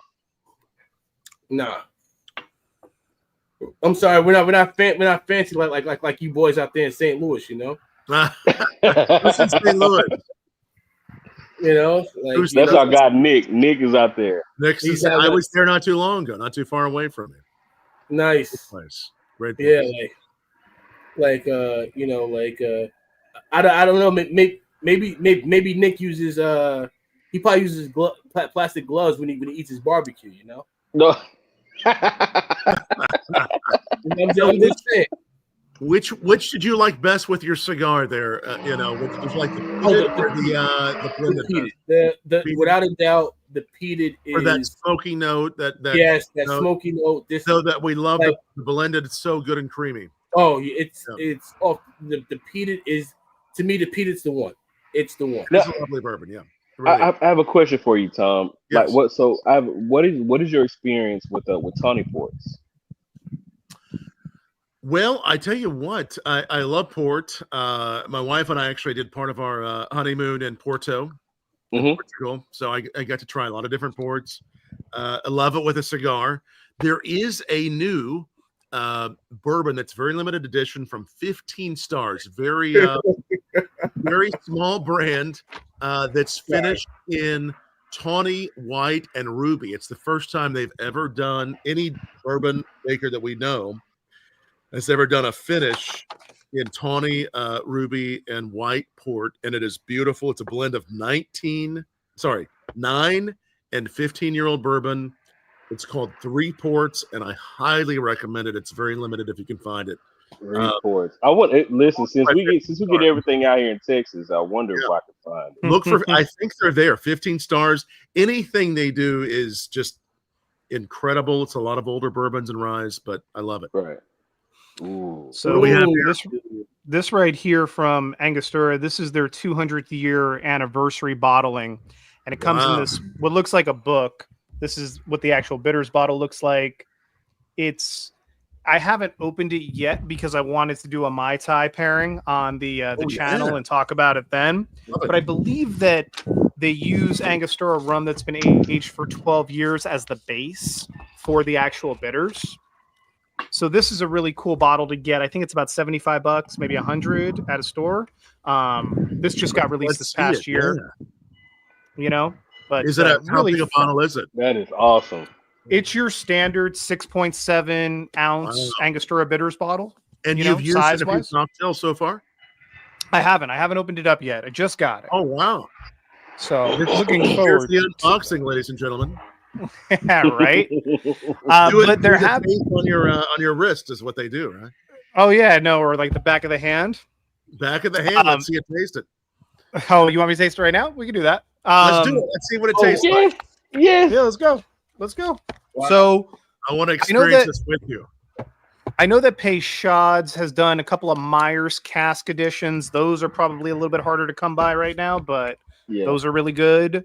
And other than that, most of my bitters, you know, like have been old Italian Amaris, have been different bitters from different countries like that. But yeah. All right, so let's. Oh yeah. So what we do is we rub that in.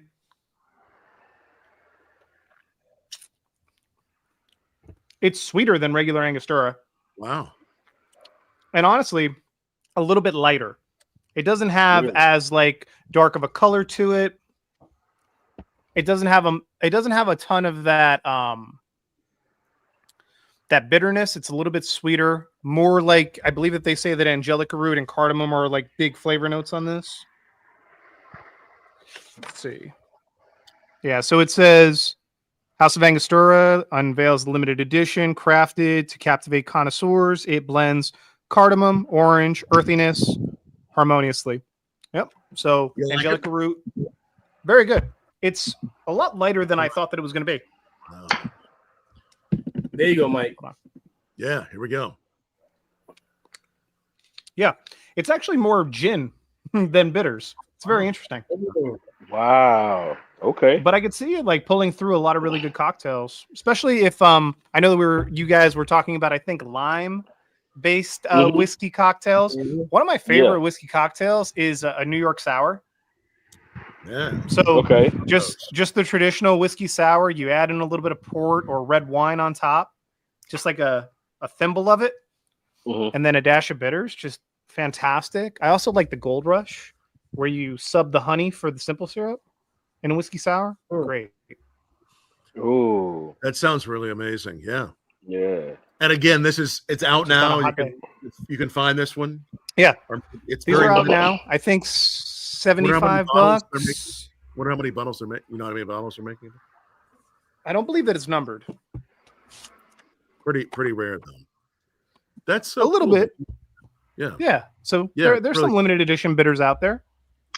Very nice. So like, what's your take, like because like with limited edition bitters, do you think that's a marketing ploy, or is it something that's like, nah, it's like legit, like how do you feel about that?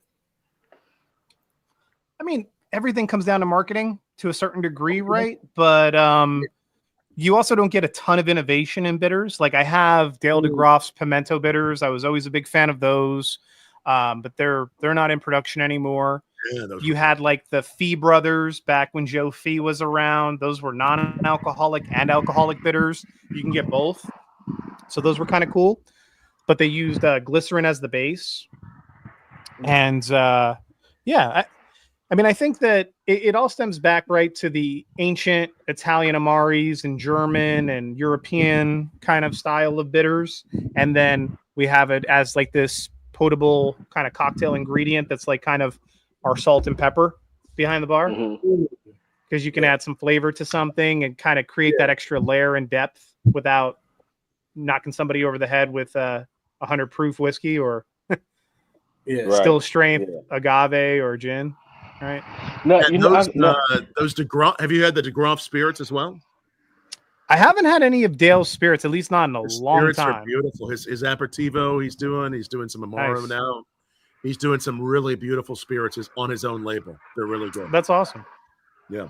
Now I have a question for you guys. So I know we talk about whiskey and stuff, and I'm not a big vodka guy, but there's a place out here. The distillery is founded here in Dallas. And it's called Duckworth Vodka. And they have a barrel aged vodka that I was really blown away because no, I'm not a vodka guy at all. I can't stand it. But my mother, she calls herself the vodka vixen. That's what she calls herself. And so she loves vodka. Yeah, she loves vodka. And so she was like, because she didn't really like it. She said it reminds me too much of like the whiskey kind of. So I was like, okay, let me try it. So that barrel aged vodka was so good and it's smooth, and it didn't taste like vodka at all. It really tastes like a super light whiskey, and it was really, really nice. And so I wanted, like, have you guys ever heard of Duckworth? Tom might remember this. Do you remember Absolute Smoke? Absolute Smoke? Oh, you're breaking up, Mike. I think I've heard of it. Hold on 1 second. Mike's going in and out. Give him 1 second. Okay. Yeah. That cloud of smoke can do that sometimes. Yeah. Yeah.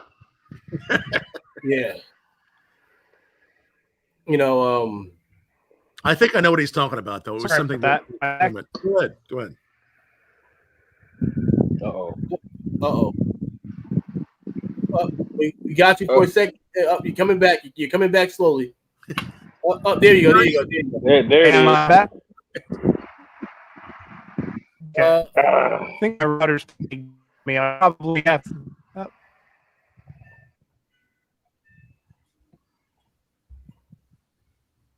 There he is. Are we back yet? Yeah, we're back. Go for it, Mike. Yeah. Oh no, we're not back. Yep.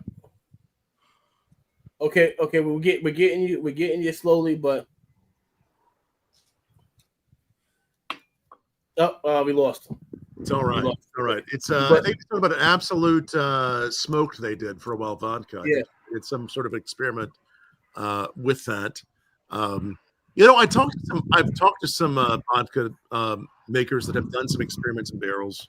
And moonshine, makers that have tried that. I mean, I think everyone appreciates the barrel age, whatever it might be. Right. Yeah. Yeah. Because I mean, it was a darker vodka. It looked more like a Scotch. It looked more like a Scotch. It had a very very nice tan, that tan color. Yeah. Mm. It was a barrel crafted. I think it was called Oak, maybe. Oak Mhm. crafted vodka is what it was. Yeah. I remember. Okay. Yeah. Yeah. Yeah. They did a little experiment, and they may do more. It could happen. I think all these limited editions We're have their back? place. Tell me about that. Was it the Oak one you were talking about? Oaked? The Oaked Absolute? Absolute. Yeah. That was nice. What it was nice. I remember that. I tried a little bit of that. You know, like so, like Yes. now It is a thing, now- Fred. Or was. Go Yeah. ahead, go ahead, Mike. Sorry. Oh, no, I was go just ahead. saying. Like, it was a thing. All that? Yeah. Yeah. I didn't know that was a thing. I really didn't. So, Mike, Mhm. so Michael, how hard is it to rate vodka? You know, like for you guys, I think that when you guys doing competition, how hard is it to rate vodka? Because you know, like, because to me, like most it gets vodkas, easier with the continue. Yep, go ahead, Mike. No, you were saying most vodkas what? No, I was saying like most vodkas, they kind of taste the same a little bit, Yeah. but like so Mhm. so in a competition, how would you be able to judge the difference in the vodka?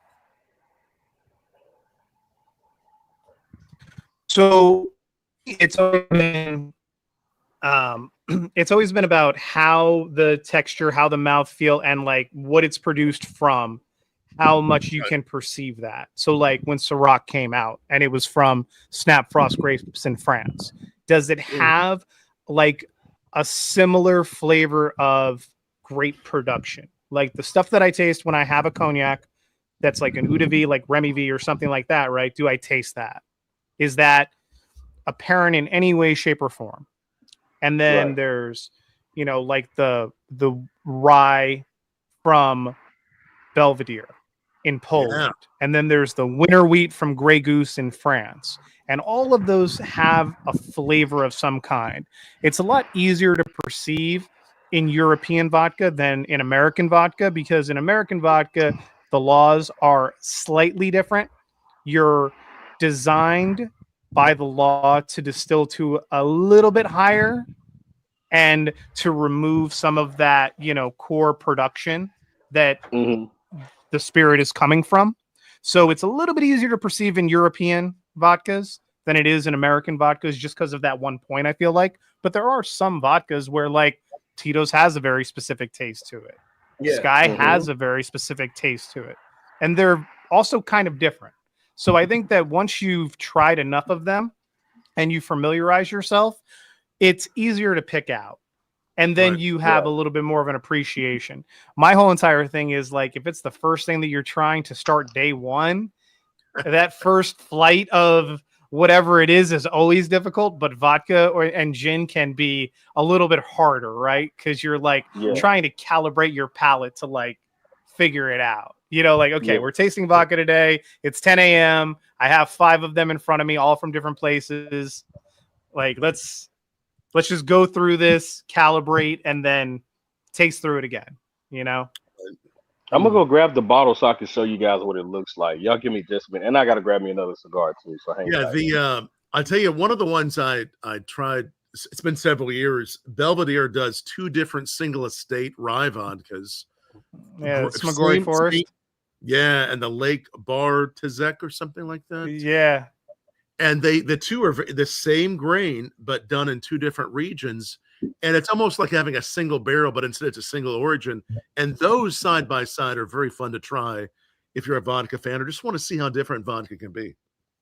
Yeah, like when Absolute Elix came out and they had their single estate Swedish, wheat versus standard Absolute, right? Same product, different in the distillation method, but also single estate. Yeah. That's cool. Yeah. Whiskey opened and found 8 years later. Is there a limit for spirits being opened, sealed? And does this fall into aging? I think so. I think that whenever you start oxidizing something, it's you're starting that process for sure. Depends how far down in the bottle it is. Is it a little bit down? Is it pretty far down? Can make a big difference. Or is it just, what do we have here? This is the Duckworth vodka. Duckworth. Okay. Yeah. Mm-hmm. This is go ahead. French oak barrel. Okay. How do you like it? Very cool. It's actually, as you can see, it's like that much left in it. Like it's good. It's really, really good. Yep. Those French oak barrels get expensive, so it's pretty cool on them. Yeah.